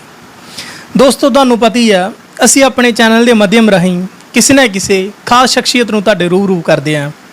ਜਿਹੀ ਅੱਜ ਖਾਸ ਸ਼ਖਸੀਅਤ ਹੈ ਮੇਰੇ ਨਾਲ, ਜਿਨ੍ਹਾਂ ਦਾ ਸਾਹਿਤ ਦੇ ਖੇਤਰ ਦੇ ਵਿੱਚ ਇੱਕ ਵੱਡਾ ਨਾਮ ਆ, ਜੋ ਕਿ ਕਹਾਣੀ ਸੰਗ੍ਰਹਿ, ਕਵਿਤਾ ਦੇ ਨਾਲ ਜੁੜੇ ਹੋਏ ਨੇ। ਸੋ ਮੇਰੇ ਨਾਲ ਨੇ ਜਸਵੀਰ ਸਿੱਧੂ ਜੀ। ਜਸਵੀਰ ਸਿੱਧੂ ਜੀ, ਸਭ ਤੋਂ ਪਹਿਲਾਂ ਤੁਹਾਡਾ ਸਾਡੇ ਚੈਨਲ 'ਤੇ ਬਹੁਤ ਬਹੁਤ ਸਵਾਗਤ ਹੈ ਜੀ। ਕੰਵਰ ਜੀ, ਬਹੁਤ ਬਹੁਤ ਧੰਨਵਾਦ ਤੁਹਾਡਾ ਜੋ ਤੁਹਾਨੂੰ ਲੱਗਿਆ। ਵੈਸੇ ਤਾਂ ਮੈਂ ਆਪਣੇ ਆਪ ਨੂੰ ਇਸ ਗੱਲ ਪ੍ਰਤੀ ਨਹੀਂ ਸਮਝਦਾ ਕਿ ਮੈਂ ਕੋਈ ਬਹੁਤਾ ਵੱਡਾ ਸਾਹਿਤਕਾਰ ਹਾਂ। ਸਾਹਿਤ ਦੇ ਵਿੱਚ ਸਾਹਿਤ ਇੱਕ ਸਮੁੰਦਰ ਹੈ ਅਤੇ ਇਹਦੇ ਵਿੱਚ ਬੜੇ ਵੱਡੇ ਸਾਹਿਤਕਾਰ ਨੇ ਸਾਡੇ ਦੇਸ਼ ਦੇ ਵਿੱਚ, ਦੁਨੀਆ ਦੇ ਵਿੱਚ। ਸੋ ਫਿਰ ਵੀ ਤੁਹਾਡਾ ਬਹੁਤ ਬਹੁਤ ਧੰਨਵਾਦ ਹੈ ਵੀ ਤੁਸੀਂ ਮੈਨੂੰ ਇਸ ਕਾਬਲ ਸਮਝਿਆ ਕਿ ਮੈਂ ਪੰਜਾਬੀ ਮਾਂ ਬੋਲੀ ਪ੍ਰਤੀ ਥੋੜ੍ਹਾ ਬਹੁਤ ਜਿੰਨਾ ਕਿ ਲਿਖ ਰਿਹਾ ਤੁਸੀਂ ਆਏ ਮੇਰੇ ਕੋਲ। ਤੁਹਾਡਾ ਬਹੁਤ ਬਹੁਤ ਧੰਨਵਾਦ ਹੈ। ਤੁਹਾਡੀ ਸਮੁੱਚੀ ਟੀਮ ਹੈ ਜਿਹੜੀ ਚੜ੍ਹਦੀ ਕਲਾ ਮਾਲਵਾ ਨਿਊਜ਼, ਉਹਦਾ ਵੀ ਮੈਂ ਤਹਿ ਦਿਲੋਂ ਜਿਹੜਾ ਧੰਨਵਾਦ ਕਰਦਾ ਹਾਂ। ਬਹੁਤ ਬਹੁਤ ਸ਼ੁਕਰੀਆ ਜੀ। ਸ਼ੁਕਰੀਆ ਜੀ। ਸਭ ਤੋਂ ਪਹਿਲਾਂ ਜਸਵੀਰ ਜੀ, ਮੈਂ ਤੁਹਾਨੂੰ ਤੁਹਾਡੇ ਪਰਿਵਾਰ ਬਾਰੇ, ਤੁਹਾਡੇ ਪਿਛੋਕੜ ਬਾਰੇ ਪੁੱਛਣਾ ਚਾਹੂੰਗਾ ਜੀ। ਪਰਿਵਾਰਕ ਪਿਛੋਕੜ ਬਾਰੇ ਜੇਕਰ ਕੰਵਰ ਜੀ ਗੱਲ ਕਰੀਏ ਤਾਂ ਮੇਰਾ ਜਿਹੜਾ ਜੱਦੀ ਪਿੰਡ ਹੈ ਤਲਵੰਡੀ ਸਾਬੋ ਦੇ ਨਾਲ ਹੀ ਹੈਗਾ, ਬੁਰਜ ਸੀਮਾ। ਅਤੇ ਮੈਂ ਉੱਥੋਂ ਹੀ ਜਿਹੜੀ 8th ਕਲਾਸ ਤੱਕ ਸਟੱਡੀ ਕੀਤੀ ਹੈ ਤਲਵੰਡੀ ਸਾਬੋ ਤੋਂ, ਟੈਗੋਰ ਪਬਲਿਕ ਹਾਈ ਸਕੂਲ ਤੋਂ। 10th ਗ੍ਰੈਜੂਏਸ਼ਨ ਮੈਂ ਮੌਡ ਮੰਡੀ ਨਹਿਰੂ ਮੈਮੋਰੀਅਲ ਕਾਲਜ ਤੋਂ ਕੀਤੀ ਹੈਗੀ। ਸੋ ਇਸੇ ਦੌਰਾਨ ਹੀ ਹੌਲੀ ਹੌਲੀ ਕਾਲਜ ਦੇ ਵਿੱਚ, ਸਕੂਲਾਂ ਦੇ ਵਿੱਚ ਮੇਰੇ ਮਨ ਦੇ ਵਿੱਚ ਇਹ ਖਿਆਲ ਉੱਠਦੇ ਸੀ ਕਿ ਕੁਛ ਲਿਖਿਆ ਜਾ ਸਕਦਾ ਹੈਗਾ। ਅਤੇ ਮੇਰੇ ਬ੍ਰਦਰ ਨੇ, ਉਹ ਥੋੜ੍ਹਾ ਬਹੁਤ ਲਿਖਦੇ ਸੀ। ਉਹਨਾਂ ਦੇ ਇੱਕ ਮੈਗਜ਼ੀਨ ਪੜ੍ਹਦੇ ਹੁੰਦੇ ਸੀਗੇ, ਜਲੰਧਰ ਤੋਂ ਛਪਦਾ ਸੀ, ਹਮਦਰਦ ਸਾਹਿਬ ਦਾ ਤਸਵੀਰ, ਇੱਕ ਮਹਿਰਮ, ਉਹ ਜ਼ਰੂਰ ਲੈ ਕੇ ਆਉਂਦੇ ਹੁੰਦੇ ਸੀ। ਉੱਥੋਂ ਮੇਰੇ ਮਨ ਦੇ ਵਿੱਚ ਬਲਬਲੇ ਉੱਠਦੇ ਸੀ ਕਿ ਕੁਛ ਲਿਖਿਆ ਜਾ ਸਕਦਾ। ਮੇਰੇ ਪੂਰੇ ਪਰਿਵਾਰ ਦਾ ਜਿਹੜਾ ਸਾਥ ਹੈ ਉਹ ਮੇਰੇ ਨਾਲ ਹੈ ਕਿ ਉਹ ਪੂਰਾ ਮੈਨੂੰ ਕਹਿੰਦੇ ਨੇ ਕਿ ਵੀ ਲਿਖੋ ਅਤੇ ਪੰਜਾਬੀ ਮਾਂ ਬੋਲੀ ਦੀ ਜਿਹੜੀ ਸੇਵਾ ਕਰੋ। ਜੀ, ਬਹੁਤ ਵਧੀਆ ਗੱਲ ਹੈ ਜੀ। ਤਾਂ ਸੁਣਨ ਦੇ ਵਿੱਚ ਆਇਆ ਜਸਵੀਰ ਸਿੱਧੂ ਜੀ, ਤੁਸੀਂ ਪੱਤਰਕਾਰੀ ਵੀ ਕਰਦੇ ਹੋ। ਪੱਤਰਕਾਰੀ ਦਾ ਖੇਤਰ ਇਸ ਤਰ੍ਹਾਂ ਜੀ, ਅੱਜ ਤੱਕ ਜੋ ਮੈਂ ਗੱਲ ਕਿਸੇ ਕੋਲ ਸ਼ੇਅਰ ਨਹੀਂ ਕੀਤੀ, ਮੈਂ ਤੁਹਾਨੂੰ ਅੱਜ ਦੱਸ ਰਿਹਾ ਕਿ ਕਾਫੀ ਲੋਕ ਮੈਨੂੰ ਪੁੱਛਦੇ ਆ ਵੀ ਇਸ ਖੇਤਰ ਵੱਲ ਕਿਵੇਂ ਆਏ। ਮੈਂ ਕਿਸੇ ਕੋਲ ਇਸ ਗੱਲ ਦਾ ਵੀ ਖੁਲਾਸਾ ਨਹੀਂ ਕੀਤਾ ਸੀਗਾ। ਮੈਂ 10th ਕਲਾਸ ਦੇ ਵਿੱਚ ਤਲਵੰਡੀ ਸਾਬੋ ਵੀ ਜਦੋਂ ਮੈਂ ਕਵਿਤਾਵਾਂ ਲਿਖਦਾ ਸੀਗਾ ਜਾਂ ਲਿਖਦਾ ਸੀਗਾ, ਅਜੇ ਬਹੁਤੀਆਂ ਗਲਤੀਆਂ ਹੁੰਦੀਆਂ ਸੀ ਉਹਦੇ ਵਿੱਚ। ਤਾਂ ਉਹਨਾਂ ਗਲਤੀਆਂ ਨੂੰ ਕਢਵਾਉਣ ਦੇ ਲਈ ਮੈਂ ਇੱਥੇ ਤਲਵੰਡੀ ਸਾਬੋ, ਇੱਕ ਮੁੰਡਾ ਮੇਰਾ ਦੋਸਤ ਸੀਗਾ, ਉਹਨਾਂ ਦੇ ਫਾਦਰ ਸਾਹਿਬ ਨੇ ਸਿੱਧੂ ਦਮਦਮੀ, ਬਹੁਤ ਵੱਡੀ ਸ਼ਖਸੀਅਤ ਹੈ, ਬੜਾ ਵੱਡਾ ਸਾਹਿਤ ਦੇ ਵਿੱਚ ਉਹਨਾਂ ਦਾ ਨਾਂ। ਉਹਨਾਂ ਦਾ ਲੜਕਾ ਵੀ ਸਾਹਿਤਕਾਰ ਸੀ, ਕੇਵਲ ਸਿੰਘ, ਅਤੇ ਉਹ ਪੰਜਾਬੀ ਟ੍ਰਿਬਿਊਨ ਦਾ ਪੱਤਰਕਾਰ ਸੀ। ਉਹਨਾਂ ਤੋਂ ਮੈਂ ਗਲਤੀਆਂ ਕਢਾਉਣ ਆਉਂਦਾ ਹੁੰਦਾ ਸੀ ਅਤੇ ਕਾਫੀ ਵਾਰ ਮੈਂ ਉਹਨਾਂ ਨਾਲ ਥਾਣੇ ਦੇ ਵਿੱਚ, ਹਸਪਤਾਲਾਂ ਦੇ ਵਿੱਚ ਗਿਆ ਸੀ। ਅਤੇ ਮੈਂ ਜਦੋਂ ਇੱਕ ਪੱਤਰਕਾਰ ਦੀ ਰਿਸਪੈਕਟ ਦੇਖੀ ਔਰ ਜਿਵੇਂ ਐਸਐਚਓ ਸੀ ਡੀਐਸਪੀ ਸੀ ਉਹਨਾਂ ਦੀ ਗੱਲ ਬਖੂਬੀ ਸੁਣਦੇ ਸੀ ਤੇ ਉਦੋਂ ਮੈਨੂੰ ਲੱਗਿਆ ਕਿ ਪੱਤਰਕਾਰੀ ਦੇ ਨਾਲ ਨਾਲ ਜਿਹੜੇ ਲੋੜਵੰਦ ਆ ਜਾਂ ਜਿਨ੍ਹਾਂ ਦੀ ਗੱਲ ਸਰਕਾਰ ਤੱਕ ਨਹੀਂ ਜਾ ਸਕਦੀ ਜਾਂ ਸਰਕਾਰ ਦੀ ਗੱਲ ਲੋਕਾਂ ਤੱਕ ਕਿੱਦਾਂ ਪਹੁੰਚਾਉਣੀ ਹੈ ਤਾਂ ਪੱਤਰਕਾਰ ਤੱਕ ਬੜਾ ਸੋਹਣਾ ਜ਼ਰੀਆ ਹੈਗਾ। ਇਹਦੇ ਰਾਹੀਂ ਆਪਾਂ ਦੋਨੋਂ ਪਾਸੇ ਗੱਲ ਸਰਕਾਰ ਦੀ ਤੇ ਲੋਕਾਂ ਦੀ ਪਹੁੰਚਾ ਸਕਦੇ ਹਾਂ ਤੇ ਲੋਕਾਂ ਦੇ ਮਸਲੇ ਆ ਜਿਹੜੇ ਹੱਲ ਹੋ ਸਕਦੇ ਆ। ਸੋ ਕੇਵਲ ਪੱਤਰਕਾਰ ਕੋਲੇ ਆਉਂਦਿਆਂ ਜਾਂਦਾ ਮੈਨੂੰ ਉੱਥੋਂ ਲੱਗਿਆ ਕਿ ਪੱਤਰਕਾਰੀ ਦੇ ਖੇਤਰ ਵਿੱਚ ਆਇਆ ਜਾ ਸਕਦਾ ਹੈ। ਤਕਰੀਬਨ 19 ਸਾਲ ਹੋ ਗਏ ਇਸ ਖੇਤਰ ਦੇ ਵਿੱਚ ਪੱਤਰਕਾਰੀ ਵਧੀਆ ਕੀਤੀ ਹੈ, ਘੱਟ ਕੀਤੀ ਹੈ ਇਹ ਨਹੀਂਗਾ ਕਿ ਆਪਾਂ ਲਗਾਤਾਰ ਵੀ ਦੂਸਰੇ ਪੱਤਰਕਾਰਾਂ ਵਾਂਗ ਕਈ ਕਾਫੀ ਇਸ ਤਰ੍ਹਾਂ ਦੇ ਬਲੈਕਮੇਲਰ ਪੱਤਰਕਾਰ ਹੁੰਦੇ ਆ ਵੀ ਆਪਾਂ ਰੋਜ਼ ਉਸ ਤਰ੍ਹਾਂ ਦਾ ਕੰਮ ਘੱਟ ਕੀਤਾ ਪਰ ਵਧੀਆ ਕੀਤਾ ਹੈਗਾ, ਸੋਹਣਾ ਕਰਨ ਦੀ ਕੋਸ਼ਿਸ਼ ਕੀਤੀ ਹੈ ਜਿਹਦੇ ਨਾਲ ਸਮਾਜ ਨੂੰ ਸੇਧ ਮਿਲੇ। ਤੁਸੀਂ ਦੱਸਿਆ ਕਿ ਤੁਹਾਨੂੰ 19-20 ਸਾਲ ਦਾ ਵਕਫਾ ਹੋ ਗਿਆ ਪੱਤਰਕਾਰੀ ਦੇ ਵਿੱਚ ਕੰਮ ਕਰਦਿਆਂ, ਤਾਂ ਤੁਸੀਂ ਕਿਹੜੇ-ਕਿਹੜੇ ਅਖਬਾਰ ਕਿਹੜੇ-ਕਿਹੜੇ ਟੀਵੀ ਚੈਨਲਾਂ ਤੇ ਕੰਮ ਕਰ ਰਹੇ ਹੋ ਜਾਂ ਕਰ ਚੁੱਕੇ ਹੋ? ਦੇਖੋ ਜੀ 20 ਸਾਲ ਦਾ ਵਕਫਾ ਬਹੁਤ ਵੱਡਾ ਹੁੰਦਾ, ਤੁਸੀਂ ਸਮਝ ਸਕਦੇ ਹੋ। ਅੱਜ ਦੀ ਆਵਾਜ਼ ਤੋਂ ਸ਼ੁਰੂ ਹੋ ਕੇ ਤਕਰੀਬਨ ਹੀ ਪੰਜਾਬੀ ਟ੍ਰਿਬਿਊਨ, ਅੱਜ ਕੱਲੇ ਅਜੀਤ ਨੂੰ ਛੱਡ ਕੇ ਸਪੋਕਸਮੈਨ, ਸਾਰੇ ਵੱਡੇ ਅਖਬਾਰਾਂ ਦੇ ਵਿੱਚ ਮੈਂ 3-3 4-4 5-5 7 ਸਾਲ ਕੰਮ ਕੀਤਾ। ਸਮੇਂ ਅਨੁਸਾਰ ਬਦਲਾਅ ਦੀ ਲੋੜ ਹੁੰਦੀ ਹੈ। ਜਦੋਂ ਸਾਨੂੰ ਲੱਗਦਾ ਸੀ ਕਿ ਆਹ ਖਬਰਾਂ ਇਸ ਅਖਬਾਰ ਦੇ ਵਿੱਚ ਨਹੀਂ ਲੱਗ ਸਕਦੀਆਂ ਜਾਂ ਸਾਰੇ ਪੱਖਾਂ ਤੋਂ ਕਈ ਵਾਰ ਨਹੀਂ ਅਖਬਾਰ ਛਾਪ ਸਕਦਾ ਹੁੰਦਾ ਤਾਂ ਉਦੋਂ ਅਸੀਂ ਉਸ ਨੂੰ ਹੋਰ ਕੋਈ ਅਖਬਾਰ ਜਿਹੜਾ ਕਰ ਲੈਂਦੇ ਹਾਂ। ਤਾਂ ਜਿਹੜੇ ਹੈਗੇ ਚੈਨਲ ਦੀ ਗੱਲ, ਚੈਨਲ ਵੀ ਤਕਰੀਬਨ ਮੈਂ 15-16 ਸਾਲ ਤੋਂ ਕਰ ਰਿਹਾ। ਸਰਜੀਤ ਸਿੰਘ ਰਖੜਾ ਸਾਹਿਬ ਦਾ ਚੈਨਲ ਸੀ DTV, ਉਹਦੇ ਵਿੱਚ ਮੈਂ ਬੜਾ ਲੰਮਾ ਅਰਸਾ ਕੰਮ ਕੀਤਾ, ਸੋਹਣਾ ਕੰਮ ਕੀਤਾ, ਥੋੜ੍ਹਾ ਕੀਤਾ ਪਰ ਵਧੀਆ ਕੀਤਾ। ਉਸ ਤੋਂ ਬਾਅਦ ਮੈਂ ਤਕਰੀਬਨ 14 ਸਾਲ ਪਹਿਲਾਂ ਚੜ੍ਹਦੀ ਕਲਾ ਟਾਈਮ TV ਜਗਜੀਤ ਸਿੰਘ ਦਰਦੀ ਉਹਦੇ ਮਾਲਕ ਨੇ, ਤਕਰੀਬਨ ਬਹੁਤ ਲੰਮਾ ਅਰਸਾ ਪਹਿਲਾਂ ਹੋਂਦ 'ਚ ਆਇਆ ਉਹਨਾਂ ਦਾ ਅਖਬਾਰ ਚੜ੍ਹਦੀ ਕਲਾ, ਤਾਂ ਉਹਨਾਂ ਦੇ ਅਖਬਾਰ ਤੇ ਚੈਨਲ ਦੇ ਵਿੱਚ ਆਇਆ ਜਿਹਦੇ ਵਿੱਚ ਹੁਣ ਵੀ ਮੈਂ ਲਗਾਤਾਰ ਚੜ੍ਹਦੀ ਕਲਾ ਟਾਈਮ TV 'ਚ ਕੰਮ ਕਰ ਰਿਹਾ। ਕਾਫੀ ਲੰਮਾ ਅਰਸਾ ਮੈਂ ਚਰਨਜੀਤ ਭੁੱਲਰ ਜੀ ਬਹੁਤ ਵੱਡਾ ਨਾਂ ਹੈ ਮਾਲਵੇ ਦਾ, ਉਹ ਮੈਨੂੰ ਪੰਜਾਬੀ ਟ੍ਰਿਬਿਊਨ 'ਚ ਲੈ ਕੇ ਆਏ, ਉਹਦੇ ਵਿੱਚ ਵੀ ਮੈਂ ਕਾਫੀ ਲੰਮਾ ਅਰਸਾ ਜਿਹੜਾ ਕੰਮ ਕੀਤਾ। ਹਾਂਜੀ ਜੀ, ਸੁਣਨ ਦੇ ਵਿੱਚ ਆਇਆ ਔਰ ਇਹ ਮੈਂ ਨਿੱਜੀ ਵੀ ਮੇਰੇ ਕੋਲ ਜਾਣਕਾਰੀ ਆ ਕਿ ਪੱਤਰਕਾਰੀ ਦੇ ਵਿੱਚ ਤੁਸੀਂ ਕਾਫੀ ਨਾਮ ਨਾ ਖੱਟਿਆ ਹੈਗਾ ਕਿ ਇਲਾਕੇ ਦੇ ਵਿੱਚ ਤੁਹਾਡਾ ਪੱਤਰਕਾਰੀ ਦੇ ਵਿੱਚ ਬੜਾ ਵੱਡਾ ਨਾਮ ਆ। ਹਰ ਇੱਕ ਸ਼ਖਸ ਜਾਣਦਾ ਕਿ ਜਸਵੀਰ ਸਿੱਧੂ ਦਾ ਨਾਮ ਹਰ ਇੱਕ ਬੱਚੇ ਨੇ ਸੁਣਿਆ। ਤਾਂ ਤੁਸੀਂ ਸਭ ਤੋਂ ਪਹਿਲਾਂ ਪੱਤਰਕਾਰੀ ਵੱਲ ਆਏ ਜਾਂ ਕਵਿਤਾ ਵੱਲ? ਬਿਲਕੁਲ, ਸਭ ਤੋਂ ਪਹਿਲਾਂ ਤਾਂ ਮੈਂ ਪੱਤਰਕਾਰੀ ਬਾਰੇ ਮੈਨੂੰ ਬਿਲਕੁਲ ਵੀ ਨਹੀਂ ਪਤਾ ਸੀ। ਮੈਂ ਤੁਹਾਨੂੰ ਦੱਸ ਚੁੱਕਿਆ ਕਿ ਮੈਂ 10th ਕਲਾਸ ਤੋਂ ਗਜ਼ਲਾਂ ਕਵਿਤਾਵਾਂ ਲਿਖਦਾ ਸੀ। ਜਦੋਂ ਮੈਂ ਬਾਈ ਕੇਬਲ ਤੋਂ ਮਿਸਟੇਕ ਕਵਿਤਾਵਾਂ ਗਜ਼ਲਾਂ, ਹਾਲੇ ਵੀ ਮੈਂ ਪੂਰਨ ਨਹੀਂ ਹੋ ਸਕਦਾ, ਕੋਈ ਵੀ ਮਨੁੱਖ ਕਿਸੇ ਵੀ ਖੇਤਰ ਦੇ ਵਿੱਚ ਮਹਾਰਤ ਨਹੀਂ ਹਾਸਲ ਕਰ ਸਕਦਾ ਹੁੰਦਾ, ਇਹਦਾ ਜਿਹੜਾ ਪੂਰਨ ਤੇ ਸੰਪੂਰਨ ਹੈ ਉਹ ਕੁਦਰਤੀ ਹੈ। ਤਾਂ ਜਦੋਂ ਮੈਂ ਉਹਨਾਂ ਕੋਲ ਗਜ਼ਲਾਂ ਕਵਿਤਾਵਾਂ ਕਢਾਉਣ ਆਉਂਦਾ ਸੀ, ਉਹ ਮੈਨੂੰ ਕਹਿੰਦਾ ਬਾਈ ਥਾਣੇ ਚੱਲ ਕੇ ਅੱਗੇ ਹਸਪੀਟਲ SDM ਸਾਹਿਬ ਨੂੰ ਮਿਲਣਾ, ਤਾਂ ਉੱਥੇ ਮੈਂ ਪੱਤਰਕਾਰਤਾ ਦਾ ਪ੍ਰਭਾਵ ਦੇਖ ਕੇ ਉਸ ਤੋਂ ਬਾਅਦ ਚ ਆਏ। ਜੀ ਪਹਿਲਾਂ ਗਜ਼ਲਾਂ ਕਵਿਤਾਵਾਂ ਕਹਿ ਸਕਦੇ ਆ ਕਿ ਜੋ ਕੇਵਲ ਸਿੰਘ ਜੀ ਕੋਲ ਤੁਸੀਂ ਜਾਂਦੇ ਸੀ ਆਪਣੀਆਂ ਗਲਤੀਆਂ ਕਢਵਾਉਣ ਦੇ ਲਈ, ਉਹ ਇੱਕ ਪੱਤਰਕਾਰ ਸੀ ਵੀ ਉਹਨਾਂ ਦਾ ਪ੍ਰਭਾਵ ਤੁਹਾਡੇ ਤੇ ਕਿਤੇ ਨਾ ਕਿਤੇ ਪਿਆ ਗਾ, ਉਹਨਾਂ ਨੂੰ ਦੇਖ ਕੇ ਤੁਸੀਂ ਪੱਤਰਕਾਰੀ ਦਾ ਰਾਹ ਚੁਣਿਆ। ਜੀ ਹਾਂ, ਪਹਿਲਾਂ ਮੈਂ ਗਜ਼ਲਾਂ ਕਵਿਤਾਵਾਂ ਸੀ, ਉਸ ਤੋਂ ਬਾਅਦ ਜਦੋਂ ਉਹਨਾਂ ਦਾ ਪ੍ਰਭਾਵ ਪਿਆ ਕਿ ਪੱਤਰਕਾਰਤਾ ਸੁਚੱਜੇ ਢੰਗ ਨਾਲ ਕਰੀਏ ਤਾਂ ਸਮਾਜ ਨੂੰ ਸੇਧ ਦੇਣ ਵਾਲੇ ਗਰੀਬ ਲੋਕਾਂ ਦੀ ਲੋੜਵੰਦਾਂ ਦੀ ਮਦਦ ਕਰਨ ਲਈ ਪੱਤਰਕਾਰਤਾ ਇੱਕ ਵਧੀਆ ਜ਼ਰੀਆ ਹੈ। ਇਹਦੇ ਵਿੱਚ ਬਹੁਤ ਸੋਹਣੀ ਰਿਸਪੈਕਟ ਹੈ। ਤੁਸੀਂ ਕਿਸੇ ਲੋੜਵੰਦ ਦਾ ਕੰਮ ਵੀ ਥਾਣੇ 'ਚ ਜਾਂ ਦਫ਼ਤਰਾਂ 'ਚ ਜਾਂ SSP ਆਫਿਸ ਸਾਰੇ ਕਹਿ ਕੇ ਕਰਵਾ ਸਕਦੇ ਹੋ। ਜਾਣੀ ਮੇਰੇ ਬਲੱਡ ਦੇ ਇਹ ਮੈਂ ਲੋਕਾਂ ਦੀ ਲੋੜ ਲਈ ਆਇਆ ਪੱਤਰਕਾਰਤਾ 'ਚ, ਆਪਣੀ ਲੋੜ ਲਈ ਨਹੀਂ ਆਇਆ। ਅਸਲ 'ਚ ਜੇ ਮੈਂ ਅੱਜ ਵੀ ਆਪਣੇ ਆਪ ਨੂੰ ਮੰਨਦਾ ਤਾਂ ਮੈਂ ਹਰ ਥਾਂ ਤੇ ਮੇਰੀ ਦਿਲੀ ਤਮੰਨਾ ਮੈਂ ਆਪਣੇ ਆਪ ਨੂੰ ਸਾਹਿਤਕਾਰ ਕਹਾਉਣਾ ਪਸੰਦ ਕਰਦਾਗਾ, ਕਿਉਂਕਿ ਪੱਤਰਕਾਰਾਂ ਤੇ ਵੀ ਕਾਫੀ ਤਾਈਂ ਅਕਸ ਤੇ ਜਿਹੜਾ ਕਾਫੀ ਧੱਬੇ ਲੱਗੇ ਹੈਗੇ, ਪਰ ਬਹੁਤ ਸਾਡੇ ਵਿਦਵਾਨ ਪੱਤਰਕਾਰ ਹੈ ਜਿਹੜੇ ਵਧੀਆ ਤਰੀਕੇ ਨਾਲ ਪੱਤਰਕਾਰਤਾ ਕਰ ਰਹੇ ਨੇਗੇ। ਜੀ ਭਾਜੀ, ਦੇਖਿਆ ਜਾਵੇ ਤਾਂ ਜੋ ਤੁਸੀਂ ਲਿਖਣ ਦੀ ਸ਼ੁਰੂਆਤ ਕੀਤੀ ਆ ਕਵਿਤਾ ਤੇ ਗਜ਼ਲ ਤੋਂ ਕੀਤੀ ਆ, ਪਰ ਤੁਹਾਡੀ ਬੁੱਕ ਆਈ ਆ ਬਾਤਾਂ ਸੜਕੋਂ ਪਾਰ ਦੀਆਂ, ਪਰ ਉਹ ਆ ਕਹਾਣੀ ਸੰਗ੍ਰਹਿ, ਤੇ ਕਵਿਤਾ ਗਜ਼ਲ ਤੋਂ ਕਹਾਣੀ ਵੱਲ ਰੁੱਖ, ਇਹ ਕਿੱਦਾਂ ਸੁਭਾਅ ਬਣਿਆ ਜੀ? ਬਹੁਤ ਕੰਵਰ ਜੀ, ਬਹੁਤ ਸੋਹਣਾ ਸਵਾਲ ਕੀਤਾ। ਜਦੋਂ ਮੈਂ ਗਜ਼ਲ ਤੇ ਕਵਿਤਾ ਲਿਖਣ ਲੱਗਿਆ, ਉਸ ਤੋਂ ਵੀ ਪਹਿਲਾਂ ਮੈਂ ਇੱਕ ਕਹਾਣੀ ਸੰਗ੍ਰਹਿ ਕੰਪਲੀਟ ਕਰ ਚੁੱਕਿਆ ਸੀ। ਜਿਵੇਂ ਕਿ ਆਪਣੇ ਪਰਿਵਾਰ ਕਹਿੰਦੇ ਕਿ ਤੁਸੀਂ ਇੱਕ ਖੇਤਰ ਚੁਣੋ ਜਿਹਦੇ ਵਿੱਚ ਪੈਸਾ ਬਣਦਾ ਹੋਵੇ, ਮੇਰੇ ਕੋਲ ਪੈਸਿਆਂ ਦੀ ਘਾਟ ਹੋਣ ਕਾਰਨ ਮੈਂ ਕਹਾਣੀ ਸੰਗ੍ਰਹਿ ਛਪਵਾ ਨਹੀਂ ਸਕਦਾ ਸੀ। ਜਦੋਂ ਮੈਂ ਸਟੇਜਾਂ ਤੇ ਜਾਂਦਾ ਸੀ ਕੰਵਰ ਜੀ, ਉੱਥੇ ਬੋਲਣ ਲਈ ਕੁਝ ਚਾਹੀਦਾ ਸੀ ਜਿਹਦੇ ਲਈ ਕਵਿਤਾ ਹੀ ਹੋ ਸਕਦੀ ਹੈਗੀ, ਵੱਡੀ ਕਹਾਣੀ ਜਾਂ ਨਾਵਲ ਨੂੰ ਬੋਲਿਆ ਨਹੀਂ ਜਾ ਸਕਦਾ। 10th ਕਲਾਸ ਦੇ ਵਿੱਚ ਮੈਂ ਆਪਣੀ ਕਹਾਣੀ ਸੰਗ੍ਰਹਿ ਪੂਰਾ ਕਰ ਲਿਆ ਸੀ। ਜਦੋਂ ਮੈਨੂੰ ਲੱਗਿਆ ਕਿ ਸਟੇਜਾਂ ਤੇ ਬੋਲਣ ਲਈ ਕਵਿਤਾ ਦੇ ਜਿੱਥੇ ਕਿਤੇ ਪ੍ਰੋਗਰਾਮ ਹੁੰਦੇ ਸਾਹਿਤਕ, ਉੱਥੇ ਬੋਲਣ ਲਈ ਕਵਿਤਾ ਇੱਕ ਮੁੱਢ ਇੱਕ ਧੁਰਾ ਬਣਦੀ ਹੈ ਗੱਲ ਦਾ, ਫਿਰ ਆਪਾਂ ਆਪਣੀ ਗੱਲ ਨੂੰ ਪੂਰੀ ਕਰ ਸਕਦੇ ਹਾਂ। ਸੋ ਕਵਿਤਾ ਗਜ਼ਲ ਮੈਂ ਨਾਲ ਲਿਖਦਾ ਰਿਹਾ। ਮੇਰਾ ਜਿਹੜਾ ਵੱਡਾ ਏਜੰਡਾ ਸੀ, ਭਾਵੇਂ ਕਿ ਇੱਕ ਕਹਾਣੀ ਸੰਗ੍ਰਹਿ ਮੇਰੇ ਕੋਲ ਕੰਪਲੀਟ ਪਿਆ ਤੇ ਦੂਸਰਾ ਤੁਹਾਨੂੰ ਪਤਾ ਹੀ ਹੈ ਬਾਤਾਂ ਸੜਕੋਂ ਪਾਰ ਦੀਆਂ ਆ ਚੁੱਕਿਆ ਹੈਗਾ, ਪਰ ਪਹਿਲੇ ਦਿਨ ਤੋਂ ਲੈ ਕੇ 10th ਕਲਾਸ ਤੋਂ ਲੈ ਕੇ ਜਿਹੜਾ ਮੇਰਾ ਵੱਡਾ ਏਜੰਡਾ ਸੀ ਸਥਾਪਿਤ ਹੋਣ ਲਈ, ਵੀ ਮੈਂ ਇਹ ਮੰਨਦਾ ਸੀ ਆਪਣੇ ਆਪ 'ਚ ਕਿ ਨਾਵਲ ਰਾਹੀਂ ਵੱਡੀ ਗੱਲ ਲੋਕਾਂ ਤੱਕ ਕਹੀ ਜਾ ਸਕਦੀ ਹੈ। ਤਾਂ ਮੈਂ ਨਾਵਲਕਾਰ ਵਜੋਂ ਸਥਾਪਿਤ ਹੋਣਾ ਚਾਹੁੰਦਾ ਸੀ, ਪਰ ਕਹਾਣੀ ਸੰਗ੍ਰਹਿ ਪੂਰਾ ਹੋਇਆ ਪਿਆ ਸੀ। ਪਰ ਸਟੇਜਾਂ ਤੇ ਜਾਣ ਲਈ, ਲੋਕਾਂ ਕੋਲੇ ਆਪਣੀ ਗੱਲ ਰੱਖਣ ਲਈ, ਅਖਬਾਰਾਂ 'ਚ ਛਪਣ ਲਈ ਤਾਂ ਛੋਟੀ ਚੀਜ਼ ਚਾਹੀਦੀ ਸੀ। ਉਹ ਸੀਗੀ ਕਵਿਤਾ ਤੇ ਗਜ਼ਲ, ਜਿਹਦੇ ਰਾਹੀਂ ਕੁਝੇ 'ਚ ਸਮੁੰਦਰ ਬੰਦ ਕੀਤਾ ਜਾ ਸਕਦਾ ਤੇ ਥੋੜ੍ਹੇ ਸ਼ਬਦਾਂ 'ਚ ਅਸੀਂ ਵੱਡੀ ਗੱਲ ਕਹਿ ਸਕਦੇ ਹੁੰਦੇ ਹਾਂ। ਇਸ ਕਰਕੇ ਮੈਨੂੰ ਪਹਿਲਾਂ ਵੀ ਮੈਂ ਲਿਖਦਾ ਗਜ਼ਲ ਕਵਿਤਾ ਹੀ ਸੀ, ਪਰ ਮਜਬੂਰੀ ਬਸ ਮੈਨੂੰ ਕਹਾਣੀ ਸੰਗ੍ਰਹਿ ਲੈ ਕੇ ਆਉਣਾ ਪਿਆ, ਕਿਉਂਕਿ ਮੇਰਾ ਨਿਸ਼ਾਨਾ ਹੈ ਜਿਹੜਾ ਉਹ ਨਾਵਲ ਹੀ ਸੀਗਾ। ਤੁਸੀਂ ਪੈਸੇ ਦੀ ਗੱਲ ਕੀਤੀ ਹੈ ਹਨਾ ਜੀ, ਕਿ ਪੈਸਾ ਛਪਵਾਉਣ ਦੇ ਲਈ ਚਾਹੀਦਾ ਹਨਾ, ਤਾਂ ਫਿਰ ਤੁਸੀਂ ਇੱਕ ਮੈਗਜ਼ੀਨ ਵੀ ਕੱਢਿਆ, ਕਿ ਉਹ ਪੈਸੇ ਦੀ ਲੋੜ ਦੇ ਉਸ ਨੂੰ ਮੱਦੇਨਜ਼ਰ ਰੱਖਦੇ ਹੋਏ? ਨਹੀਂ, ਜਿਹੜਾ ਮੈਗਜ਼ੀਨ ਕੱਢਿਆ ਸੀਗਾ ਜੀ, ਮੈਗਜ਼ੀਨ ਮੈਂ ਉਹੀ ਦੱਸ ਰਿਹਾ ਹੈਗਾ ਵੀ ਕਿਤਾਬ ਪੈਸੇ ਦੀ ਘਾਟ ਕਾਰਨ ਰਹਿ ਗਈ। ਉਸੇ ਕਰਕੇ ਮੈਂ ਇੱਕ ਕਿੱਤਾ ਚੁਣਿਆ, 2-3 ਕਿੱਤੇ ਚੁਣੇ ਜਿਨ੍ਹਾਂ ਦੇ ਵਿੱਚ ਮੈਂ ਆਪਣਾ ਵਰਕ ਕਰਦਾ ਰਿਹਾ ਕਿ ਕਿਤਾਬ ਛਪਵਾਉਣ ਲਈ ਕੋਲੋਂ ਪੈਸਾ ਲਾਇਆ ਜਾ ਸਕੇ।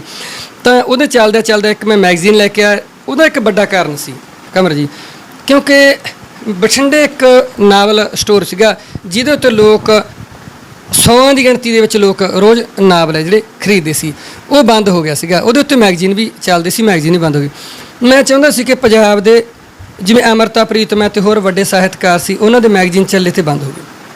ਮੈਂ ਸੋਚਦਾ ਸੀ ਕਿ ਇੱਕ ਨਾਵਲ ਜਿਵੇਂ ਛਪਣਾ ਹੈਗਾ, ਉਸ ਤਰ੍ਹਾਂ ਇੱਕ ਮੈਗਜ਼ੀਨ ਛਪਣਾ, ਤਾਂ ਮੈਗਜ਼ੀਨ ਦੇ ਵਿੱਚ ਸਾਡੇ ਇਲਾਕੇ ਦੇ ਜਿੰਨੇ ਸਾਹਿਤਕਾਰ ਆ ਜਾਂ ਸੂਬੇ ਦੇ ਵੀ ਉਹਨੂੰ ਅੱਗੇ ਲਿਆਉਣ ਲਈ ਇੱਕ ਮੈਗਜ਼ੀਨ ਛਾਪਿਆ ਜਾਣਾ ਚਾਹੀਦਾ, ਕਿਉਂਕਿ ਮੈਗਜ਼ੀਨ ਦਾ ਜਿਹੜਾ ਬਜਟ ਹੁੰਦਾ ਹੈਗਾ ਕਮਰ ਜੀ, ਉਹ ਕਦੇ ਵੀ ਪੂਰਾ ਨਹੀਂ ਹੁੰਦਾ। ਹਰ ਵਾਰ ਜਿਹੜਾ ਵੀ ਸਾਹਿਤਕਾਰ ਆ ਜਾਂ ਉਹਨੂੰ ਛਾਪਦਾ ਮੁੱਖ ਸੰਪਾਦਕ ਹੈ, ਉਹਨੂੰ ਹਰ ਵਾਰ 3-4-5 ਹਜ਼ਾਰ ਕੋਲੋਂ ਪਾਉਣਾ ਪੈਂਦਾ ਹੈਗਾ। ਫਿਰ ਵੀ ਮੈਂ ਕਾਫੀ ਅਰਸਾ ਜਿਹੜਾ ਮੈਗਜ਼ੀਨ ਕੱਢਦਾ ਰਿਹਾ, ਤੇ ਜਿਹੜਾ ਸਾਹਿਤ ਹੈ ਉਹਦੇ ਵਿੱਚ ਮੈਗਜ਼ੀਨ ਹੈ ਜਿਹੜਾ ਤਾਂ ਹਮੇਸ਼ਾ ਹੀ ਗਲਾ ਘੁੱਟਿਆ ਜਾਂਦਾ ਰਿਹਾ, ਕਿਉਂਕਿ ਸੂਬੇ ਦੇ ਵਿੱਚ ਸਾਹਿਤਕਾਰ ਹੈ ਜਿਹੜੇ ਉਹ ਨੌਜਵਾਨ ਪੀੜ੍ਹੀ ਨੈੱਟ ਤੇ ਇੰਟਰਨੈੱਟ ਤੇ ਹੋ ਗਈ, ਤੇ ਉਹ ਮੈਗਜ਼ੀਨ ਜਾਂ ਨਾਵਲ ਖਰੀਦਣਾ ਪਸੰਦ ਨਹੀਂ ਕਰਦੀ। ਕਿਤੇ ਨਾ ਕਿਤੇ ਕਿਹਾ ਜਾ ਸਕਦਾ ਕਿ ਨੌਜਵਾਨ ਪੀੜ੍ਹੀ ਦਾ ਜੋ ਰੁਝਾਨ ਆ ਉਹ ਕਿਤਾਬਾਂ ਵੱਲ, ਮੈਗਜ਼ੀਨਾਂ ਵੱਲ ਨਹੀਂ ਰਿਹਾ। ਸਾਡੇ ਜਿਹੜੇ ਨੌਜਵਾਨ ਆ ਜੀ, ਉਹ ਇੰਟਰਨੈੱਟ ਤੇ PDF ਫਾਈਲ ਦਾ ਆਉਣਾ, ਕਵਿਤਾਵਾਂ ਦਾ, ਗਜ਼ਲਾਂ ਦਾ ਨੈੱਟ 'ਤੇ ਆਉਣਾ ਬਹੁਤ ਵਧੀਆ ਜ਼ਰੀਆ ਹੈਗਾ। ਇੰਟਰਨੈੱਟ ਨੇ ਪੂਰੀ ਦੁਨੀਆ ਨੂੰ ਜਿਹੜਾ ਇੱਕ ਕੀਤਾ ਹੋਏਗਾ। ਪਰ ਫਿਰ ਵੀ ਅੱਜ ਜਿਵੇਂ ਮੀਟਿੰਗ ਹੋਈ ਸੀ, ਉੱਥੇ ਵੀ ਇਹੀ ਗੱਲ ਰੱਖੀ ਗਈ ਵੀ ਇੱਕ ਜਿਹੜੀ ਕਿਤਾਬ ਹੁੰਦੀ ਹੈ, ਇੱਕ ਵੀ ਦਸਤਾਵੇਜ਼ ਹੁੰਦੀ ਹੈ। ਸਾਡੇ ਕੋਲ ਅੱਜ ਕਿਤਾਬ ਪਈ ਹੈ, ਭਾਵੇਂ ਇੰਟਰਨੈੱਟ 'ਤੇ ਵੀ ਚੀਜ਼ਾਂ ਨੂੰ ਸਮਝ ਜਾ ਸਕਦਾ, ਪਰ ਅਸੀਂ ਪੈਨਸਲ ਦੇ ਨਾਲ, ਕੱਚੀ ਪੈਨਸਲ ਦੇ ਨਾਲ ਜਦੋਂ ਟਿਕ ਮਾਰ ਕਰਕੇ ਕਿਸੇ ਚੀਜ਼ ਨੂੰ ਸਟੱਡੀ ਕਰਦੇ ਹਾਂ, ਤਾਂ ਉਹ ਸਾਡੇ ਮਾਈਂਡ ਦੇ ਵਿੱਚ ਯਾਦ ਵੀ ਰਹਿੰਦੀ ਹੈ। ਜਦੋਂ ਅਸੀਂ ਰਿਪੀਟ ਕਰਨਾ, ਦੁਬਾਰਾ ਚੱਕ ਕੇ ਵੀ ਰੱਖ ਸਕਦੇ ਹਾਂ, ਉਹਨੂੰ ਪੜ੍ਹ ਸਕਦੇ ਹਾਂ, ਕਿਸੇ ਦੋਸਤ ਮਿੱਤਰ ਨੂੰ ਗਿਫਟ ਵੀ ਕਰ ਸਕਦੇ ਹਾਂ, ਮੈਰਿਜਾਂ 'ਤੇ ਗਿਫਟ ਕਰ ਸਕਦੇ ਹਾਂ। ਜਿਹੜੇ ਸਾਹਿਤ ਨਹੀਂ ਪੜ੍ਹਦੇ ਉਹਨਾਂ ਨੂੰ ਇਹ ਦਸਤਾਵੇਜ਼ ਹੁੰਦੇ ਆ। ਸਾਡੇ ਕੋਲੇ ਸਾਡੀਆਂ ਅਲਮਾਰੀਆਂ 'ਚ ਸਾਂਭੇ ਪਏ ਰਹਿੰਦੇ ਆ, ਸਾਡੀਆਂ ਇਹਨਾਂ ਨਾਲ ਯਾਦਾਂ ਜੁੜੀਆਂ ਹੁੰਦੀਆਂ। ਇੰਟਰਨੈੱਟ ਵੀ ਵਧੀਆ ਜ਼ਰੀਆ ਹੈ, ਪਰ ਬਹੁਤ ਸੋਹਣੀ ਗੱਲ ਹੈ ਜੇਕਰ ਕਿਤਾਬ ਹੀ ਅਸੀਂ ਪਬਲਿਸ਼ਰ ਕਰਾਈਏ ਜਾਂ ਮੈਗਜ਼ੀਨ ਹੈ ਜਿਹੜਾ ਪਬਲਿਸ਼ ਕਰੀਏ। ਜੀ ਬਿਲਕੁਲ ਭਾਜੀ। ਤੇ ਪਰ ਅੱਜ ਕੱਲ੍ਹ ਦੇਖਿਆ ਜਾਵੇ ਤਾਂ ਜੋ ਪਬਲਿਸ਼ਰ ਆ ਬੜਾ ਮੋਟਾ ਪੈਸਾ ਮੰਗਦੇ ਆ ਕਿਤਾਬਾਂ ਪਬਲਿਸ਼ ਕਰਨ ਦੇ ਲਈ, ਤਾਂ ਫਿਰ ਉਹ ਕਿਤੇ ਨਾ ਕਿਤੇ ਉਹ ਲੇਖਕ ਕੋਲੇ ਜਾਂ ਤਾਂ ਆਰਥਿਕ ਮੰਦੀ ਹੁੰਦੀ ਹੈ ਹਨਾ, ਤਾਂ ਜਾਂ ਉਹ ਉੱਥੋਂ ਤੱਕ ਕਹਿਣ ਤੋਂ ਭਾਵੀ ਕੋਈ ਨਾ ਕੋਈ ਰੁਕਾਵਟ ਪੈਦਾ ਹੋ ਜਾਂਦੀ ਹੈ ਨਾ, ਤਾਂ ਫਿਰ ਉਹ ਛਪਵਾਉਣ ਤੋਂ ਜੀ ਡਿਲੇ ਹੋ ਜਾਂਦਾ। ਜੀ ਤਾਂ ਫਿਰ ਇਹਨਾਂ ਚੀਜ਼ਾਂ ਨੂੰ ਆਪਾਂ ਕਿੱਦਾਂ ਕਵਰ ਕਰ ਸਕਦੇ? ਜੀ ਮੈਂ ਤੁਹਾਨੂੰ ਦੱਸਦਾ ਜੀ, ਬਲਦੇਵ ਸਿੰਘ ਸੜਕਨਾਮਾ ਤੇ ਹੋਰ ਬੜੇ ਸਾਰੇ ਸਾਹਿਤਕਾਰ ਜਿੰਨੇ ਵੱਡੇ ਸਾਹਿਤਕਾਰ ਰਹੇ ਆ, ਜਿਵੇਂ ਪ੍ਰਗਟ ਸਤੌਜ, ਮੈਂ ਕਾਫੀ ਦਿਨ ਪਹਿਲਾਂ ਪ੍ਰਗਟ ਸਤੌਜ ਉਹਨੂੰ ਢਾਹਾ ਪੁਰਸਕਾਰ ਮਿਲਿਆ, ਸਾਹਿਤਕ ਅਕੈਡਮੀ ਪੁਰਸਕਾਰ ਮਿਲਿਆ, ਉਹਨਾਂ ਨੂੰ ਫੋਨ ਤੇ ਵੀ ਗੱਲ ਹੋਈ, ਉਹਨਾਂ ਦੀ ਇੰਟਰਵਿਊ ਮੈਂ ਦੇਖੀ, ਹੋਰ ਬਹੁਤ ਸੇ ਸਾਰੇ ਨਾਵਲਕਾਰਾਂ ਦੀ ਜਿਹੜੀ ਇੰਟਰਵਿਊ ਦੇਖੀ ਹੈ। ਔਰ ਉਹੀ ਗੱਲ ਮੈਂ ਰਿਪੀਟ ਕਰ ਰਿਹਾ ਜਿਹੜੀ ਉਹਨਾਂ ਨੇ ਕੀਤੀ ਹੈ ਕਿ ਪਬਲੀਕੇਸ਼ਨ ਲੋਕਾਂ ਦੀ, ਸਾਹਿਤਕਾਰਾਂ ਦੀ ਲੁੱਟ ਖਸੁੱਟ ਕਰਦਾ ਹੈ। ਉਹ ਕਹਿੰਦਾ ਹੈਗਾ ਕਿ ਮੈਂ ਤੁਹਾਡੀ ਕਿਤਾਬ ਪੜ੍ਹੂੰਗਾ, ਜੇ 'ਚ ਵਜਨ ਹੋਇਆ ਫਿਰ ਛਾਪੂੰਗਾ। ਕਮਾਲ ਦੀ ਗੱਲ ਇਹ ਹੈ, ਤੁਹਾਡੀ ਕਿਤਾਬ 'ਚ ਵਜਨ ਵੀ ਹੁੰਦਾ ਹੈਗਾ, ਫਿਰ ਵੀ ਪਬਲੀਕੇਸ਼ਨ ਦਾ ਸਾਹਿਤ ਨਾਲ ਕੋਈ ਲੈਣ ਦੇਣ ਨਹੀਂ। ਕੋਈ ਪਬਲੀਕੇਸ਼ਨ ਸਾਹਿਤਕਾਰ ਖੁਦ ਬੰਦਾ ਹੋਵੇ, ਮਾਲਕ ਹੈ ਜਿਹੜਾ, ਉਹਦਾ ਓਨਰ ਹੈ, ਉਹ ਇੱਕ ਵੱਖਰਾ ਵਿਸ਼ਾ। ਨਹੀਂ ਤਾਂ ਟੋਟਲ ਪਬਲੀਕੇਸ਼ਨ ਹੈ ਜਿਹੜੀ, ਉਹ ਜਿਹੜੇ ਲੁੱਟ ਖਸੁੱਟ ਕਰਦੇ ਹੈ, ਚਾਹੇ ਤੁਸੀਂ ਕਿੱਡੇ ਵੀ ਸਾਹਿਤ ਕਰੋ। ਜੇ ਤਾਂ ਕੋਈ ਰਾਮ ਸਰੂਪ ਅਣਖੀ ਹੈ, ਪ੍ਰਗਟ ਸਤੌਜ ਜਾਂ ਹਾਇਰ ਪੱਧਰ 'ਤੇ ਨਾ ਬਣ ਗਿਆ ਕਿਸੇ ਵੀ ਕਾਰਨ, ਜਾਂ ਉਹਦੀਆਂ ਲਿਖਤਾਂ ਕਾਰਨ, ਫਿਰ ਤਾਂ ਉਹਨੂੰ ਪੈਸੇ ਵੀ ਦਿੰਦੇ ਆ, ਸਾਰਾ ਕੁਝ। ਪਰ ਹਜ਼ਾਰਾਂ ਲੱਖਾਂ ਮੌਕਿਆਂ 'ਤੇ ਇਹੀ ਦੇਖਿਆ ਗਿਆ ਕਿ ਪਬਲੀਕੇਸ਼ਨ ਰਾਈਟਰਾਂ ਦੀ ਲੁੱਟ ਖਸੁੱਟ ਹੀ ਕਰਦਾ। ਕਹਿਣ ਤੋਂ ਭਾਵ ਜੀ ਜੋ ਨਵਾਂ ਰਾਈਟਰ ਆ ਉਹਨੂੰ ਅੱਗੇ ਆਉਣ ਦਾ ਛੇਤੀ ਮੌਕਾ ਨਹੀਂ ਮਿਲਦਾ। ਨਵੇਂ ਰਾਈਟਰ ਬਾਈ ਜੀ ਤੁਸੀਂ ਹੈਰਾਨ ਹੋਵੋਗੇ ਸੁਣ ਕੇ ਕਿ ਨਵਾਂ ਰਾਈਟਰ ਪਬਲੀਕੇਸ਼ਨ ਨੂੰ ਫੋਨ ਕਰਕੇ ਉਹ ਆਪਦਾ ਦਿਲ ਹੀ ਤੋੜ ਪੈਂਦਾ ਵੀ ਛੱਡੋ ਯਾਰ, ਕਿਤਾਬ ਛਪਵਾਉਂਦੇ ਨਹੀਂ, ਆਪਾਂ PDF ਕੱਢ ਲੈਂਦੇ ਹਾਂ ਜਾਂ ਨੈੱਟ 'ਤੇ ਨਾਵਲ ਕਰ ਲੈਂਦੇ ਹਾਂ। ਮੈਂ ਕਈ ਮੁੰਡੇ ਮੌੜ ਮੰਡੀ ਦੇ, ਤਲਵੰਡੀ ਸਾਬੋ ਦੇ ਦੇਖਿਆ ਵਿਚਾਰੇ, ਉਹਨਾਂ ਨੇ ਪਬਲੀਕੇਸ਼ਨਾਂ ਨੂੰ ਫੋਨ ਕੀਤੇ, ਅੱਕ ਕੇ ਉਹਨਾਂ ਨੇ 100 200 ਪੇਜ ਦੇ ਨਾਵਲ ਹੈ ਜਿਹੜੇ ਉਹ PDF ਫਾਈਲ ਬਣਾ ਕੇ ਕੱਢੇ ਹੈ। ਸੋ ਪਬਲੀਕੇਸ਼ਨਾਂ ਨੂੰ ਇਸ ਗੱਲ ਵੱਲ ਧਿਆਨ ਦੇਣਾ ਚਾਹੀਦਾ। ਉਹ ਵੀ ਪੰਜਾਬ ਦੇ ਹੈ, ਉਹ ਵੀ ਇਨਸਾਨ ਹੈ, ਸਾਹਿਤਕਾਰਾਂ ਦੀ ਕਦਰ ਕਰਨੀ ਚਾਹੀਦੀ ਹੈ। ਜਿੰਨਾ ਕੁ ਪੈਸਾ ਲੱਗਦਾ ਬਾਜਬ ਰੇਟ ਲੈ ਲੈਣ। ਜੇ ਤੁਹਾਡੀ ਕਿਤਾਬ 'ਤੇ, ਮੈਨੂੰ ਇੰਨਾ ਕੁ ਪਤਾ, ਜੇ ਤੁਹਾਡੀ ਕਿਤਾਬ 'ਤੇ 10,000 ਲੱਗਦਾ, ਉਹ 32,000 50,000 ਵਸੂਲ ਕਰਦੇ। ਦੂਸਰੀ ਗੱਲ, ਸਾਡਾ ਇੱਕ ਹੋਰ ਦਿਖਾਂਤ ਹੈ, ਜਿਹੜੇ ਫੋਰਨ ਕੰਟਰੀ ਆ, ਕੈਨੇਡਾ 'ਚ ਬੈਠੇ, ਅਮਰੀਕਾ 'ਚ ਬੈਠੇ, ਇੰਗਲੈਂਡ 'ਚ ਬੈਠੇ, ਜਾਪਾਨ 'ਚ ਬੈਠੇ, ਸਾਡੇ ਸਾਹਿਤਕਾਰ ਬੜੇ ਵੱਡੇ ਸਾਹਿਤਕਾਰ ਫੋਰਨ ਕੰਟਰੀਆਂ 'ਚ ਬੈਠੇ। ਤੁਸੀਂ ਬਾਈ ਜੀ ਕਮਾਲ ਮੰਨੋਗੇ, ਉਹਨਾਂ ਤੋਂ 2-2 3-3 30,000 ਦੀ ਕਿਤਾਬ ਜੇ ਤੁਹਾਡੀ 1000 ਛਪਦੀ ਹੈ ਤਾਂ ਉਹਨਾਂ ਤੋਂ 2-2 4-4 5-5 ਲੱਖ ਵਸੂਲਿਆ ਜਾਂਦਾ, ਕਿਉਂਕਿ ਉਹ ਫੋਰਨ ਕੰਟਰੀ 'ਚ ਬੈਠੇ, ਉਹਨਾਂ ਨੂੰ ਬਾਈ ਜੀ ਪਤਾ ਹੀ ਨਹੀਂਗਾ ਵੀ ਬੁੱਕ ਤੇ ਕਿੰਨਾ ਪੈਸਾ ਖਰਚ ਹੁੰਦਾ। ਉਹਨਾਂ ਨੂੰ ਕਹਿੰਦੇ ਵੀ ਇਹਦਾ ਵੀ ਰੈਪਰ ਤੇ ਪੈਸਾ ਲੱਗ ਗਿਆ, ਇਹਦਾ ਜਿਹੜਾ ਪੇਜ ਆ ਕਿ ਪੇਜ ਬਹੁਤ ਮਹਿੰਗਾ ਲਾਏਗਾ, ਸਾਨੂੰ ਇਸ ਤਰ੍ਹਾਂ ਸੈਂਚੇ ਬਣਾਉਣੇ ਪਏ, ਇਸ ਤਰ੍ਹਾਂ ਵਧਾਉਣਾ ਪਿਆ ਸਾਰਾ ਸਿਸਟਮ, ਕਵਰ ਪੇਜਾਂ ਤੇ ਪੈਸਾ ਲੱਗਿਆ, ਜਿਲਦ ਤੇ ਪੈਸਾ ਲੱਗਿਆ, ਬੈਕ ਜਿਲਦ ਤੇ ਪੈਸਾ ਲੱਗਿਆ। ਸੋ ਵਿਦੇਸ਼ਾਂ ਵਾਲੇ ਸਾਹਿਤਕਾਰਾਂ ਦੀ ਵੱਡੀ ਪੱਧਰ ਤੇ ਜਿਹੜੀ ਲੁੱਟ ਖਸੁੱਟ ਹੁੰਦੀ ਹੈ ਪਬਲੀਕੇਸ਼ਨਾਂ ਨੂੰ ਵਧੀਆ ਇਨਸਾਨੀਅਤ ਵਜੋਂ, ਕਿਉਂਕਿ ਸਾਹਿਤਕਾਰ ਪੰਜਾਬੀ ਮਾਂ ਬੋਲੀ ਦੀ ਸੇਵਾ ਕਰ ਰਿਹਾ, ਪਬਲੀਕੇਸ਼ਨ ਵਾਲੇ ਵੀ ਪੰਜਾਬੀ ਮਾਂ ਬੋਲੀ ਦੀ ਸੇਵਾ ਕਰ ਰਹੇ ਕਮਰ ਜੀ। ਸੋ ਉਹਨਾਂ ਨੂੰ ਚਾਹੀਦਾ ਹੈਗਾ ਕਿ ਉਹ ਵੀ ਇਹ ਲੁੱਟ ਖਸੁੱਟ ਨਾ ਕਰਨ, ਕਿਉਂਕਿ ਜਿਹੜੇ ਬੜੇ ਸਾਡੇ ਨੌਜਵਾਨ ਮੁੰਡੇ ਆ, ਜਿਵੇਂ ਹੁਣ ਕਾਫੀ ਸਾਰੇ ਨੌਜਵਾਨ ਮੁੰਡਿਆਂ ਨਵੀਆਂ ਭੁੰਗਰ ਦੀਆਂ ਕਲਮਾਂ ਕਹਾਣੀ ਤੇ ਨਾਵਲ ਦੇ ਵਿੱਚ ਗਜ਼ਲ ਕਵਿਤਾ 'ਚ ਆ ਰਹੇ ਆ, ਤਾਂ ਉਹਨਾਂ ਦੀਆਂ ਕਿਤਾਬਾਂ 80-90% ਇਸ ਕਰਕੇ ਨਹੀਂ ਆਉਂਦੀਆਂ ਕਿਉਂਕਿ ਨੌਜਵਾਨ ਮੁੰਡੇ ਸਟੂਡੈਂਟ ਹੁੰਦੇ, ਸਟੂਡੈਂਟ ਕੋਲ ਪੈਸਾ ਨਹੀਂ ਹੁੰਦਾ, ਪਬਲੀਕੇਸ਼ਨ 50-50 ਹਜ਼ਾਰ ਮੰਗ ਲੈਂਦਾ ਗਾ ਤੇ ਉਹਨਾਂ ਦੀਆਂ ਕਿਤਾਬਾਂ ਰਹਿ ਜਾਂਦੀਆਂ। ਸੋ ਪਬਲੀਕੇਸ਼ਨ ਨੂੰ ਇਸ ਪਾਸੇ ਵੱਲ ਧਿਆਨ ਦੇਣਾ ਚਾਹੀਦਾ। ਕਿਤੇ ਨਾ ਕਿਤੇ ਉਸੇ ਲੇਖਕ ਦਾ ਜੋ ਮਾਣਾ ਮਨੋਬਲ ਉਹ ਡਿੱਗਦਾ ਗਾ, ਬਹੁਤ ਜ਼ਿਆਦਾ ਡਿੱਗਦਾ, ਬਹੁਤ ਜੀ। ਜ਼ਿਆਦਾ। ਤੇ ਜਸਵੀਰ ਸਿੱਧੂ ਜੀ, ਅਸੀਂ ਤੁਹਾਡੇ ਤੋਂ ਕੋਈ ਤੁਹਾਡੀ ਕਲਮ ਦਾ ਰੰਗ ਕਵਿਤਾ ਦੇ ਰੂਪ ਦੇ ਵਿੱਚ ਸੁਣਨਾ ਚਾਹਾਂਗੇ ਜੀ। ਵੈਸੇ ਤਾਂ ਇਹ ਕਿਹਾ ਜਾ ਸਕਦਾ ਕਿ ਜਿਹੜੀ ਕਵਿਤਾ ਹੈਗੀ ਜਾਂ ਗਜ਼ਲ ਹੈਗੀ ਬਹੁਤ ਵੱਡੀ ਗੱਲ ਹੈ, ਉਹਦੇ ਵਿੱਚ ਤਰੁੱਟੀਆਂ ਵੀ ਰਹਿ ਜਾਂਦੀਆਂ ਵੀ ਸਾਹਿਤ ਇੱਕ ਸਮੁੰਦਰ ਹੈਗਾ ਤੇ ਸਮੁੰਦਰ ਦੇ ਵਿੱਚ ਸਾਡੇ ਵਰਗੇ ਬੰਦੇ ਕਿੱਥੇ ਹੈ ਨਾ, ਫਿਰ ਵੀ ਮੈਂ ਥੋੜੀ ਬਹੁਤ ਕੋਸ਼ਿਸ਼ ਕਰਦਾ ਹੁੰਦਾ। ਜਿਹੜਾ ਮੇਰਾ ਮੇਨ ਹੈਗਾ ਉਹ ਮੈਂ ਜਿਹੜਾ ਕਹਾਣੀ ਸੰਗ੍ਰਹਿ, ਵੱਡੀਆਂ ਕਹਾਣੀਆਂ ਤੇ ਨਾਵਲ ਦੇ ਉੱਤੇ ਹੀ ਕੰਮ ਕਰਦਾ। ਸੋ ਮੇਰੀ ਇੱਕ ਛੋਟੀ ਜੀ ਕਵਿਤਾ ਹੈਗੀ, ਕਵਿਤਾ ਦਾ ਨਾਮ ਜੀ ਬਸ ਮੋਹ ਹੈ। ਕਵਿਤਾ ਸ਼ੁਰੂ ਕਰਦੇ ਹਾਂ ਜੀ। ਬਸ ਮੋਹ ਹੈ, ਤੁਹਾਡੀਆਂ ਯਾਦਾਂ ਨਾਲ ਰਾਤ ਲੰਘ ਜਾਂਦੀ ਹੈ, ਤੁਹਾਡੀਆਂ ਯਾਦਾਂ ਨਾਲ ਰਾਤ ਲੰਘ ਜਾਂਦੀ ਹੈ, ਫੋਨ ਤੇ ਗੱਲ ਕਰ ਲਿਆ ਕਰੋ, ਪੈਸੇ ਨਹੀਂ ਲੱਗਦੇ, ਮੋਹ ਬਣਿਆ ਰਹਿੰਦਾ ਹੈ। ਮੈਂ ਤੁਹਾਡੇ ਤੋਂ ਕੁਛ ਲੈਣ ਨਹੀਂ ਆਉਂਦਾ, ਮੈਂ ਤੁਹਾਡੇ ਤੋਂ ਕੁਛ ਲੈਣ ਨਹੀਂ ਆਉਂਦਾ, ਨਾ ਹੀ ਮੈਨੂੰ ਕੋਈ ਲਾਲਚ ਹੈ, ਬਸ ਮੋਹ ਹੈ। ਜਿਹੜਾ ਤੁਹਾਡੇ ਦਰ ਤੇ ਆ ਕੇ ਖੜ ਜਾਂਦਾ ਹੈ ਤੇ ਕੁੰਡਾ ਖੜਕਾਉਂਦਾ ਹੈ ਤੁਹਾਡੇ ਦਰ ਦਾ, ਅੰਦਰੋਂ ਆਵਾਜ਼ ਆਉਂਦੀ ਹੈ, ਅੰਦਰੋਂ ਆਵਾਜ਼ ਆਉਂਦੀ ਹੈ, ਕੌਣ? ਮੈਂ ਇੱਧਰੋਂ ਆਖਦਾ ਹਾਂ ਜਸਵੀਰ ਹਾਂ, ਮੈਂ ਇੱਧਰੋਂ ਆਖਦਾ ਹਾਂ ਜਸਵੀਰ ਹਾਂ, ਦਰਵਾਜ਼ਾ ਖੁੱਲ੍ਹਦਾ ਹੈ, ਮੈਂ ਮੁਸਕਰਾਉਂਦਾ ਹਾਂ ਤੇ ਅੰਦਰ ਲੰਘ ਆਉਂਦਾ ਹਾਂ। ਮੈਂ ਇੱਧਰੋਂ ਆਖਦਾ ਹਾਂ ਜਸਵੀਰ ਹਾਂ, ਦਰਵਾਜ਼ਾ ਖੁੱਲ੍ਹਦਾ ਹੈ, ਮੈਂ ਮੁਸਕਰਾਉਂਦਾ ਹਾਂ ਤੇ ਅੰਦਰ ਲੰਘ ਆਉਂਦਾ ਹਾਂ। ਮੈਂ ਤੁਹਾਡੇ ਤੋਂ ਕੁਛ ਲੈਣ ਨਹੀਂ ਆਉਂਦਾ, ਬਸ ਮੋਹ ਹੈ ਇੱਕ, ਗੱਲ ਕਰ ਲਿਆ ਕਰੋ, ਪੈਸੇ ਨਹੀਂ ਲੱਗਦੇ। ਸੋ ਇਹ ਕਵਿਤਾ ਮੈਂ ਇਸ ਕਰਕੇ ਹੋਂਦ 'ਚ ਆਈ ਸੀ ਕਿ ਸਾਡੇ ਘਰਾਂ ਦੇ ਵਿੱਚ, ਪਰਿਵਾਰਾਂ ਦੇ ਵਿੱਚ ਕਲੇਸ਼ ਰਹਿੰਦੇ ਆ, ਕਲੇਸ਼ ਰਹਿੰਦਾ, ਜਿੱਥੇ ਅਸੀਂ ਜਾਂਦੇ ਉੱਥੇ ਕਲੇਸ਼ ਰਹਿੰਦਾ ਹੈਗਾ। ਦੋਸਤਾਂ ਮਿੱਤਰਾਂ ਨਾਲ ਵੀ ਸਾਡੇ ਫਰਕ ਪੈ ਜਾਂਦੇ ਹੈਗੇ। ਨਾ ਤਾਂ ਪਰਿਵਾਰ, ਜਦੋਂ ਕੋਈ ਬੰਦਾ ਚਲਾ ਜਾਂਦਾ ਨਾ ਤਾਂ ਪਰਿਵਾਰ 'ਚੋਂ ਵਾਪਸੀ ਹੁੰਦੀ ਹੈ ਜ਼ਿੰਦਗੀ 'ਚ ਕਦੇ, ਤੇ ਨਾ ਹੀ ਦੋਸਤਾਂ ਮਿੱਤਰਾਂ ਦੀ, ਹੈ ਨਾ। ਵੀ ਪੂਰੇ ਵਿਸ਼ਵ ਭਰ ਦੇ ਵਿੱਚ ਮੋਹ ਬਣਾ ਕੇ ਰੱਖੋ, ਕੋਈ ਕਿਸੇ ਮਨੁੱਖ ਤੋਂ ਕੁਛ ਲੈਣ ਨਹੀਂ ਆਉਂਦਾ ਹੁੰਦਾ, ਬਸ ਮੋਹ ਹੈ ਇੱਕ, ਮੁਹੱਬਤਾਂ ਬਣੀਆਂ ਰਹਿਣ ਤੇ ਪਿਆਰ ਬਣਿਆ ਰਹੇ ਤੇ ਸਾਡਾ ਜਿਹੜਾ ਵਿਸ਼ਵ ਹੈ, ਸਾਡਾ ਪਿੰਡ ਹੈ, ਦੇਸ਼ ਹੈ, ਸੂਬਾ ਹੈ, ਤੇ ਉਹ ਮਤਲਬ ਮੁਹੱਬਤ ਦੇ ਰੰਗ ਵਿੱਚ ਰੰਗਿਆ ਜਾਵੇ। ਇੱਥੇ ਹੀ ਸਵਰਗ ਹੈ ਤੇ ਇੱਥੇ ਹੀ ਨਰਕ ਹੈ, ਅਸੀਂ ਆਪਣੀ ਜ਼ਿੰਦਗੀ ਨੂੰ ਨਰਕ ਬਣਾ ਰੱਖਿਆ। ਜੀ ਬਿਲਕੁਲ ਬਿਲਕੁਲ ਜਸਵੀਰ ਜੀ, ਬਹੁਤ ਸੋਹਣਾ ਤੁਸੀਂ ਕਵਿਤਾ ਸਾਨੂੰ ਸੁਣਾਈ ਹੈ। ਤੇ ਮੈਂ ਜਾਣਨਾ ਚਾਹਾਂਗੀ ਕਿ ਆਉਣ ਵਾਲੇ ਸਮੇਂ ਦੇ ਵਿੱਚ, ਕਿਉਂਕਿ ਤੁਸੀਂ ਪੱਤਰਕਾਰੀ ਤਾਂ ਆਪਣਾ ਰੈਗੂਲਰ ਕਰ ਹੀ ਰਹੇ ਹੋ, ਖੇਤਰੀ ਹੈ ਜੀ, ਠੀਕ ਹੈ ਜੀ, ਕਿਉਂਕਿ ਉਹ ਤਾਂ ਤੁਹਾਡਾ ਇੱਕ ਕਿੱਤਾ ਹੈਗਾ, ਹੈ ਨਾ, ਪਰ ਆਉਣ ਵਾਲੇ ਸਮੇਂ ਦੇ ਵਿੱਚ ਤੁਸੀਂ ਸਾਹਿਤ ਲਈ ਕੁਛ ਸੋਚਿਆਗਾ? ਦੇਖੋ ਜੀ, ਮੈਂ ਤੁਹਾਨੂੰ ਪਹਿਲਾਂ ਵੀ ਗੱਲ ਕਰਕੇ ਹਟਿਆ ਤੇ ਅਸੀਂ ਤੱਕ ਵੀ ਉਹ ਜਿਵੇਂ ਉਹ ਚਿੜੀ ਅੱਗ ਬੁਝਾਉਂਦੀ ਸੀ। ਮੈਂ ਇਹ ਕਹਿਣਾ ਚਾਹਨਾ ਕਿ ਜਿੱਦਾਂ ਤੁਸੀਂ ਨਾਵਲ ਆਪਣਾ ਮੈਗਜ਼ੀਨ, ਜੋ ਤੁਸੀਂ ਮੈਗਜ਼ੀਨ ਛਾਪ ਰਹੇ ਹੋ, ਹੈ ਨਾ, ਤੇ ਮੈਗਜ਼ੀਨ ਤੋਂ ਇਲਾਵਾ ਕੁਝ ਹੋਰ ਕੋਈ ਪੁਸਤਕ ਆਪਣੀ ਨਵੀਂ ਕੁਝ ਇਦਾਂ ਦਾ ਸੋਚਿਆ ਤੁਸੀਂ? ਬਿਲਕੁਲ ਜੀ, ਮੈਂ ਤੁਹਾਨੂੰ ਦੱਸਿਆ ਜਿਹੜਾ ਮੇਨ ਮਕਸਦ ਸੀਗਾ ਉਹ ਨਾਵਲ ਸੀ। ਅੱਗੇ ਤੋਂ ਮੈਂ ਜ਼ਿਆਦਾਤਰ, ਹੁਣ ਵੀ ਮੇਰਾ ਇੱਕ ਕਹਾਣੀ ਸੰਗ੍ਰਹਿ ਰਿਹਾ, ਜ਼ਿਆਦਾਤਰ ਮੈਂ ਜਿਹੜੇ ਨਾਵਲ ਹੈਗੇ ਉਹ ਇੱਕ ਨਾਵਲ ਤੇ ਕੰਮ ਕਰ ਰਿਹਾਗਾ। ਨਾਵਲ ਦਾ ਨਾਂ ਜੀ ਖੱਬੀ ਖਾਨ। ਵੀ ਜਿਵੇਂ ਮੇਰੀ ਕਵਿਤਾ ਸੀ ਬਸ ਮੋਹ ਇੱਕ, ਤੇ ਇੱਥੇ ਦੁਨੀਆ ਬੱਟਾਂ ਪਿੱਛੇ ਲੜ ਜਾਂ ਕਿਸੇ ਗੱਲ ਪਿੱਛੇ ਲੜ ਮਰੀ ਜਾਂਦੀ ਹੈ, ਤਾਂ ਮੇਰੇ ਨਾਵਲ ਉੱਥੇ ਕਾਲਜ ਦੇ ਜਿਹੜੇ ਨੌਜਵਾਨ ਹੁੰਦੇ, ਉਹ ਨਾਵਲ ਦਾ ਨਾਂ ਖੱਬੀ ਖਾਨ, ਉਹ ਸਟੱਡੀ ਕਰਦੇ ਆ, ਉਹਨਾਂ ਨੂੰ ਕਾਲਜ ਦੌਰਾਨ ਮੁਹੱਬਤ ਵੀ ਹੁੰਦੀ ਹੈ, ਕਾਫੀ ਲੜਾਈਆਂ ਝਗੜੇ ਹੁੰਦੇ, ਪਰ ਉਹ ਨਾਲ ਇਨਕਲਾਬੀ ਨਾਟਕ ਵੀ ਖੇਡਦੇ ਆ, ਨਾਲ ਉਹ ਇਹ ਵੀ ਸੋਚੇ ਵੀ ਸਾਡੇ ਮਾਂ-ਬਾਪ ਨੂੰ ਇਹ ਪਰੇਸ਼ਾਨੀ ਹੈ, ਸਾਡੇ ਕੋਲ ਜ਼ਮੀਨ ਘੱਟ ਹੈ। ਦੂਸਰਾ ਮੇਰਾ ਪਾਤਰ ਹੈ, ਉਹ ਕਹਿੰਦਾ ਵੀ ਮੇਰੀ ਮਾਤਾ ਬਿਮਾਰ ਰਹਿੰਦੀ ਹੈ, ਯਾਰ ਆਪਾਂ ਜ਼ਿੰਦਗੀ ਦੇ ਵਿੱਚ ਕੁਝ ਕਰਕੇ ਦਿਖਾਈਏ, ਪੋਜ਼ਿਟਿਵ ਪੱਖ ਹੈ ਨਾਵਲ ਦੇ ਵਿੱਚ। ਉਹ ਕਮਰ ਜੀ ਮੁਹੱਬਤਾਂ ਦੇ ਰੰਗਾਂ ਵਿੱਚ ਸਾਡੇ ਮੇਰੇ ਨੌਜਵਾਨ ਪਾਤਰ ਹੈ ਜਿਹੜੇ ਰੰਗੇ ਹੋਏ, ਨਾਲ ਨਾਲ ਇਨਕਲਾਬੀ ਪਾਸੇ ਵੀ ਚੱਲਦੇ ਹੈ, ਨਾਲ ਨਾਲ ਪਰਿਵਾਰਾਂ ਤੇ ਜ਼ਮੀਨਾਂ ਬਾਰੇ ਵੀ ਸੋਚਦੇ ਹੈ, ਤੇ ਨਾਲ ਨਾਲ ਸੋਚਦੇ ਆ ਵੀ ਡਿਗਰੀਆਂ ਲੈ ਕੇ ਅਸੀਂ ਉੱਚ ਅਹੁਦਿਆਂ ਤੇ ਜਿਹੜਾ ਬਿਰਾਜਮਾਨ ਹੋਈਏ। ਸੋ ਉਹਦੇ ਵਿਚਾਲੇ ਜੇ ਇੱਕ ਮੈਂ 2 ਸ਼ਬਦਾਂ 'ਚ ਹੀ ਗੱਲ ਖਤਮ ਕਰਾਂਗਾ, ਕਿਉਂਕਿ ਨਾਵਲ ਤਾਂ 150-200 ਪੇਜ ਦਾ ਹੁੰਦਾ ਹੈ ਨਾ। ਮੇਰਾ ਇੱਕ ਪਾਤਰ ਹੈਗਾ ਸਰਪੰਚ, ਉਹ ਪਿੱਛੇ ਰਹਿੰਦਾ ਹੈਗਾ, ਉੱਥੋਂ ਉਹਨੂੰ 50 ਕਿੱਲੇ ਆਉਂਦੇ ਆ, ਉੱਥੇ ਵਾਰਦਾਤਾਂ ਕਰਕੇ ਪਿੰਡ ਆ ਜਾਂਦਾ ਨਾਨਕਾ ਢੇਰੀ, ਤੇ ਉੱਥੇ ਵੀ ਉਹਨੂੰ 50 ਕਿੱਲੇ ਆਉਂਦੇ ਆ।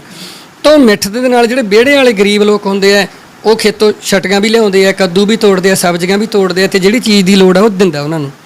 ਉੱਥੇ ਕਿ ਉਹਨਾਂ ਨੂੰ ਭਲੇਚੇ 'ਚ ਲੈ ਲੈਂਦਾ ਗਾ ਵੀ ਯਾਰ ਇਹ ਮੁੰਡਾ ਬਹੁਤ ਨਰਮ ਮੁੰਡਾ ਹੈ, ਤੇ ਪਿੰਡ ਦੇ ਲੋਕਾਂ ਨੂੰ ਪਿਆਰ ਕਰਨ ਲੱਗ ਜਾਂਦੇ ਆ। ਤੇ ਉਹ ਜਿਹੜੇ ਚੇਲੇ ਚਾਟੜੇ ਹੁੰਦੇ ਆ ਪਹਿਲਾਂ ਵਾਲੇ ਸਰਪੰਚ ਦੇ, ਜਿਵੇਂ ਮੇਰਾ ਇੱਕ ਪਾਤਰ ਹੈਗਾ ਕਾਲੀ ਲੂੰਬੜੀ ਲੱਥ, ਉਹਨੂੰ ਵੀ ਸਰਪੰਚ ਪੱਟ ਕੇ, ਤੁਸੀਂ ਸਮਝ ਸਕਦੇ ਹੋ ਨਾਂ ਤੋਂ ਕਾਲੀ ਲੂੰਬੜੀ ਲੱਥ ਬੰਦਾ ਹੁੰਦਾ ਉਹ। ਹਾਂ, ਰੋਂਗਾਂ ਨੂੰ ਚੜਿਆ ਰਹਿੰਦਾ ਗਾ, ਘਰੇ ਨਹੀਂ ਵੜਦਾ, ਮਤਲਬ ਇਸ ਤਰ੍ਹਾਂ ਵਾਰਦਾਤਾਂ ਕਰਦਾ ਬੰਦਾ, ਨਸ਼ੇ ਪੱਤੇ ਕਰਦਾ। ਤਾਂ ਉਹ ਸਰਪੰਚ ਹੀ ਜਿੱਤਦਾ, ਤੇ ਲੋਕਾਂ ਨੂੰ ਉਦੋਂ ਪਤਾ ਲੱਗਦਾ ਜਦੋਂ ਬੰਦਾ ਫੜ ਲਿਆ, ਛੜਾਤਾ। ਤੇ ਉਸ ਤੋਂ ਬਾਅਦ ਉਹ ਪਿੰਡ ਵਾਲਿਆਂ ਨੂੰ ਕਹਿੰਦਾ ਮੈਂ ਖੱਬੀ ਖਾਨ ਸਰਪੰਚ ਹੈ, ਤੁਸੀਂ ਮੇਰਾ ਕਰ ਕੀ ਦਿਓਗੇ, ਮੈਂ ਜਮਾਈ ਹਾਂ ਤੁਹਾਡਾ, ਮੇਰੀ ਫਲਾਣੇ ਮੰਤਰੀ ਨਾਲ ਗੱਲ ਹੈ, SHO DSP SP ਨੂੰ ਮੈਂ ਕੁਛ ਨਹੀਂ ਸਮਝਦਾ।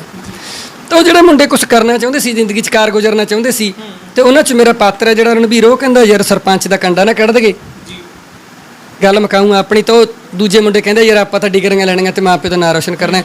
ਪਰ ਮੁੰਡਿਆਂ ਨੂੰ ਸਰਪੰਚ ਦੀ ਇੱਕ ਕਰਤੂਤਾਂ ਕਾਰਨ ਭਟਕਾਹਟ ਹੋ ਜਾਂਦੀ ਹੈ, ਤੇ ਉਹ ਸਰਪੰਚ ਨੂੰ ਪਿੰਡ ਦੇ ਵਿੱਚ ਭਜਾ ਕੇ ਉਹ ਕਹਿੰਦੇ ਵੀ ਤੂੰ ਖੱਬੀ ਖਾਨ ਕਹਿੰਦਾ ਸੀ ਆਪਦੇ ਆਪ ਨੂੰ ਕੱਢ, ਤੇਰੇ ਖੱਬੀ ਖੁਣਾ, ਉਹ ਪਿਸਟਲ ਲਿਆਉਂਦੇ 2 ਨੰਬਰ 'ਚ 2। ਹਾਂ, ਤੇ ਫਿਰ ਲੋਕ ਕੋਠਿਆਂ ਤੇ ਚੜ੍ਹ ਕੇ ਦੇਖਦੇ ਆ, ਤੇ ਉਹਨੂੰ ਪਿੰਡ ਦੇ ਵਿੱਚ ਭਜਾ ਕੇ ਮਤਲਬ ਫੈਰ ਮਾਰ ਕੇ ਉਹਨੂੰ ਮਾਰਦੇ, ਤੇ ਟੋਟੇ ਕਰਕੇ ਗੜਾਸਿਆਂ ਨਾਲ ਬੋਰੀ 'ਚ ਬੰਨ੍ਹ ਕੇ ਉਹਦੇ ਬਾਹਰ ਕੇ ਰੱਖ ਦਿੰਦੇ ਆ। ਸੋ ਫਿਰ ਉਹਦੇ ਘਰਾਂ ਵਾਲੀ ਵੀ ਪਿੱਟਦੀ ਆ ਵੀ ਤੇਰਾ ਖੱਬੀ ਖਾਨ ਪੁਣਾ ਕਿੱਥੇ ਗਿਆ, ਤੂੰ ਪਿੰਡ ਦੇ ਵਿਕਾਸ ਕਾਰਜ ਕਰਦਾ ਤੇ ਲੋਕਾਂ ਨੂੰ ਸਹੀ ਰਸਤੇ ਤੇ ਪਾਉਂਦਾ, ਤੇ ਉਹ ਨੌਜਵਾਨਾਂ ਦੀ ਜ਼ਿੰਦਗੀ ਤਾਂ ਬਰਬਾਦ ਹੋ ਜਾਂਦੀ ਹੈ। ਪਰ ਪਿੰਡ ਵਾਲੇ ਇਹ ਸੋਚਦੇ ਆ ਯਾਰ ਵੀ ਮੁੰਡਿਆਂ ਨੇ ਸਰਪੰਚ ਦਾ ਕੰਡਾ ਕੱਢਤਾ, ਵੀ ਸਾਰਾ ਪਿੰਡ ਉਸ ਤੋਂ ਦੁਖੀ ਸੀ। ਹੋਰ ਵੀ ਬੜਾ ਕੁਛ ਨਾਵਲ ਖੱਬੀ ਖਾਨ ਕਿਹਾ ਜਾ ਸਕਦਾ ਕਿ ਇੱਕ ਪਿੰਡੂ ਇਲਾਕੇ ਦੀ, ਇੱਕ ਪਿੰਡ ਦੀ ਕਲਚਰਲ ਸਟੋਰੀ ਆ। ਹਾਂਜੀ, ਮੈਂ ਤੁਹਾਨੂੰ ਦੱਸਣਾ ਚਾਹਾਂਗਾ ਕਿ ਜਿੱਦਾਂ 60 ਸਾਲ ਪਹਿਲਾਂ ਪਿੰਡ ਹੁੰਦੇ ਸੀ, ਮਲੇ ਝਾੜੀਆਂ ਸੀ, ਉੱਠ ਸੀ, ਗੱਡੀਆਂ ਸੀ, ਰੇਹੜੀਆਂ ਸੀ, ਖੱਦਰ ਦੇ ਗਲਾਸਾਂ 'ਚ ਲੋਕ ਪੈਗ ਲਾਉਂਦੇ ਸੀ, ਟਿੱਬਿਆਂ ਤੇ ਬੂਈਆਂ, ਮਲੇ ਝਾੜੀਆਂ, ਅੱਕ, ਤੇ ਪਿੰਡੂ ਲੋਕਾਂ ਦਾ ਜਿਹੜਾ ਵੀ ਸੁਭਾਵਿਕ ਦੇਸੀ ਸ਼ਬਦਾਂ 'ਚ ਗੱਲਬਾਤ ਕਰਨਾ ਹੈ ਨਾ, ਸੂਆਂ ਦੇ ਵਿੱਚ ਪਾਈਪਾਂ ਸਿੱਟ ਲੈਣੀਆਂ, ਟਿੱਬੇ ਹੁੰਦੇ ਸੀ। ਪੁਰਾਣੀਆਂ ਗੱਲਾਂ ਨੂੰ ਕਹਾਣੀ ਦੇ ਰੂਪ 'ਚ, ਇੱਕ ਨਾਵਲ ਦੇ ਰੂਪ 'ਚ ਕ੍ਰੀਏਟ ਕਰਕੇ ਮੈਂ ਲਿਆਉਣ ਦੀ ਕੋਸ਼ਿਸ਼ ਕੀਤੀ ਹੈ ਸਮਾਜ ਸਾਹਮਣੇ। ਮੈਨੂੰ ਉਮੀਦ ਆ ਵੀ ਜਿਹੜੇ ਦਰਸ਼ਕ ਹੈ ਜਾਂ ਮੇਰੇ ਸਰੋਤੇ, ਮੇਰੇ ਪੱਕੇ ਪਾਠਕ ਹੈ, ਉਹ ਮੈਨੂੰ ਵਧੀਆ ਜਿਹੜਾ ਹੁੰਗਾਰਾ ਦੇਣਗੇ, ਤਾਂ ਜੋ ਅੱਗੇ ਤੋਂ ਮੈਂ ਪੰਜਾਬੀ ਮਾਂ ਬੋਲੀ ਦੀ ਸੇਵਾ ਕਰ ਸਕਾਂ। ਜਸਵੀਰ ਜੀ, ਤੁਸੀਂ ਆਪਣਾ ਨਾਵਲ ਤੇ ਲਗਾਤਾਰ ਕੰਮ ਕਰ ਰਹੇ ਹੋ ਜਾਂ ਪੂਰਾ ਕਰ ਲਿਆ ਤੁਸੀਂ ਉਸਨੂੰ? ਥੋੜਾ ਜਿਹਾ ਕੰਮ ਪੈਂਡਿੰਗ ਪੈ ਗਿਆ, ਉਸ ਤੋਂ ਬਾਅਦ ਵੀ ਰਿਪੀਟ ਕਰਾਂਗੇ। ਉਮੀਦ ਆ ਵੀ ਆਉਣ ਵਾਲੇ 2 ਮਹੀਨਿਆਂ ਦੇ ਵਿੱਚ ਨਾਵਲ ਹੈ ਜਿਹੜਾ ਆ ਜਾਊਗਾ ਮਾਰਕੀਟ ਤੇ। ਠੀਕ ਹੈ ਜੀ, 2 ਮਹੀਨਿਆਂ ਬਾਅਦ ਸਾਨੂੰ ਇਹ ਨਾਵਲ ਖੱਬੀ ਖਾਨ, ਜੋ ਤੁਹਾਡਾ ਨਾਵਲ ਤੁਸੀਂ ਲਿਖ ਲਿਆ ਹੈਗਾ, ਤੇ ਉਹ ਪੜ੍ਹਨ ਨੂੰ ਮਿਲੇਗਾ ਜੀ। ਤੇ ਇੱਕ ਤੁਸੀਂ ਦੱਸਿਆ ਕਿ ਕਹਾਣੀ ਸੰਗ੍ਰਹਿ ਦੀ ਕਿਤਾਬ ਵੀ ਤੁਸੀਂ ਰਿਲੀਜ਼ ਕਰਨ ਜਾ ਰਹੇ ਹੋ। ਹਾਂਜੀ, ਇੱਕ ਮੇਰੀ ਕਹਾਣੀ ਸੰਗ੍ਰਹਿ ਕੰਪਲੀਟ ਹੋਇਆ ਪਿਆ, ਦੋਨੋਂ ਬਰਾਬਰੀ ਕੰਪਲੀਟ ਹੋ ਪਿਆ। ਉਮੀਦ ਕੀਤੀ ਜਾ ਸਕਦੀ ਹੈ ਵੀ ਇੱਕ ਬੁੱਕ ਮੇਰੀ ਪਹਿਲਾਂ ਹੋਗੀ, ਦੂਸਰੀ 2 ਮਹੀਨਿਆਂ ਦੇ ਡਿਸਟੈਂਸ ਨਾਲ ਆਜੂ। ਕਹਿ ਸਕਦੇ ਹਾਂ ਜੇ ਅੱਜ ਮੇਰਾ ਕਹਾਣੀ ਸੰਗ੍ਰਹਿ ਆਉਂਦਾ ਗਾ, ਤਾਂ 2 ਮਹੀਨਿਆਂ ਬਾਅਦ ਮੇਰਾ ਨਾਵਲ ਹੈ ਜਿਹੜਾ ਉਹ ਮੈਂ ਦਰਸ਼ਕਾਂ ਸਾਹਮਣੇ ਜਾਂ ਜਿਹੜੇ ਸਰੋਤੇ ਪਾਠਕ ਉਹਨਾਂ ਸਾਹਮਣੇ ਰੱਖਾਂਗਾ। ਦੋਨੋਂ ਬੁੱਕ ਆ ਰਹੀਆਂ ਲਗਾਤਾਰ ਹੀ। ਕਹਾਣੀ ਸੰਗ੍ਰਹਿ ਜਾਂ ਨਾਵਲ ਚੋਂ ਤੁਸੀਂ ਇੱਕ ਕਿਤਾਬ ਪਹਿਲਾਂ ਦੇ ਦਿਓ? ਹਾਂ, ਮੇਰੇ ਕਹਾਣੀ ਸੰਗ੍ਰਹਿ ਉਮੀਦ ਆ ਪਹਿਲਾਂ ਆਊਗਾ, ਕਿਉਂਕਿ ਨਾਵਲ ਕਹਾਣੀ 5 ਤੋਂ 13 ਪੇਜਾਂ ਦੀ ਸੋਹਣੀ ਲੱਗਦੀ ਹੈ ਨਾ, ਤੇ ਉਹ ਤੇ ਛੇਤੀ ਵਰਕ ਹੋ ਜਾਂਦਾ ਹੈਗਾ, ਉਹਨੂੰ ਸਟੱਡੀ ਵੀ ਛੇਤੀ ਕੀਤਾ ਜਾ ਸਕਦਾ, ਛਪਵਾਇਆ ਵੀ ਛੇਤੀ ਜਾ ਸਕਦਾ। ਨਾਵਲ ਨੂੰ ਤਕਰੀਬਨ 4 ਜਾਂ 5 ਮੇਰੇ ਦੋਸਤ ਪੜ੍ਹਨਗੇ ਹੈ ਨਾ, ਫਿਰ ਉਹ ਦੱਸਣਗੇ ਵੀ ਹੋਰ ਵੀ ਇਹਦੇ 'ਚ ਵਧੀਆ ਕੀਤਾ ਜਾ ਸਕਦਾ। ਨਾਵਲ ਦਾ ਇੱਕ ਵੱਡਾ ਪ੍ਰੋਜੈਕਟ ਹੈ, ਉਹਨੇ ਕੋਈ ਵੱਡਾ ਮੈਸੇਜ ਕਨਵੇ ਕਰਨਾ ਹੁੰਦਾ ਲੋਕਾਂ ਤੱਕ। ਨਾਵਲ ਨੂੰ ਘੱਟੋ ਘੱਟ ਹੋ ਸਕਦਾ 10 ਵਾਰ ਪੜ੍ਹਨਾ ਪੈ ਜੇ, ਤਾਂ ਨਾਵਲ ਨੂੰ ਸਟੱਡੀ ਕਰਨਾ, ਫਿਰ ਨਾਵਲ ਨੂੰ ਛਾਪਣ ਲਈ ਵੀ ਪੇਜ ਜ਼ਿਆਦਾ ਹੁੰਦੇ ਆ, ਪ੍ਰੈਸ ਨੂੰ ਵੀ ਸਮਾਂ ਲੱਗਦਾ ਹੈਗਾ। ਇਸ ਕਰਕੇ ਉਮੀਦ ਆ ਵੀ ਨਾਵਲ ਹੈ ਜਿਹੜਾ ਉਹ ਬਾਅਦ 'ਚ ਆਊਗਾ 2 ਮਹੀਨੇ 4 ਮਹੀਨੇ। ਹਾਂਜੀ ਹਾਂਜੀ ਹਾਂਜੀ। ਤੇ ਦੋਸਤੋ, ਇਹ ਸੀ ਜੋ ਗੱਲ ਕੀਤੀ ਆ ਜਸਵੀਰ ਸਿੱਧੂ ਜੀ ਨਾਲ।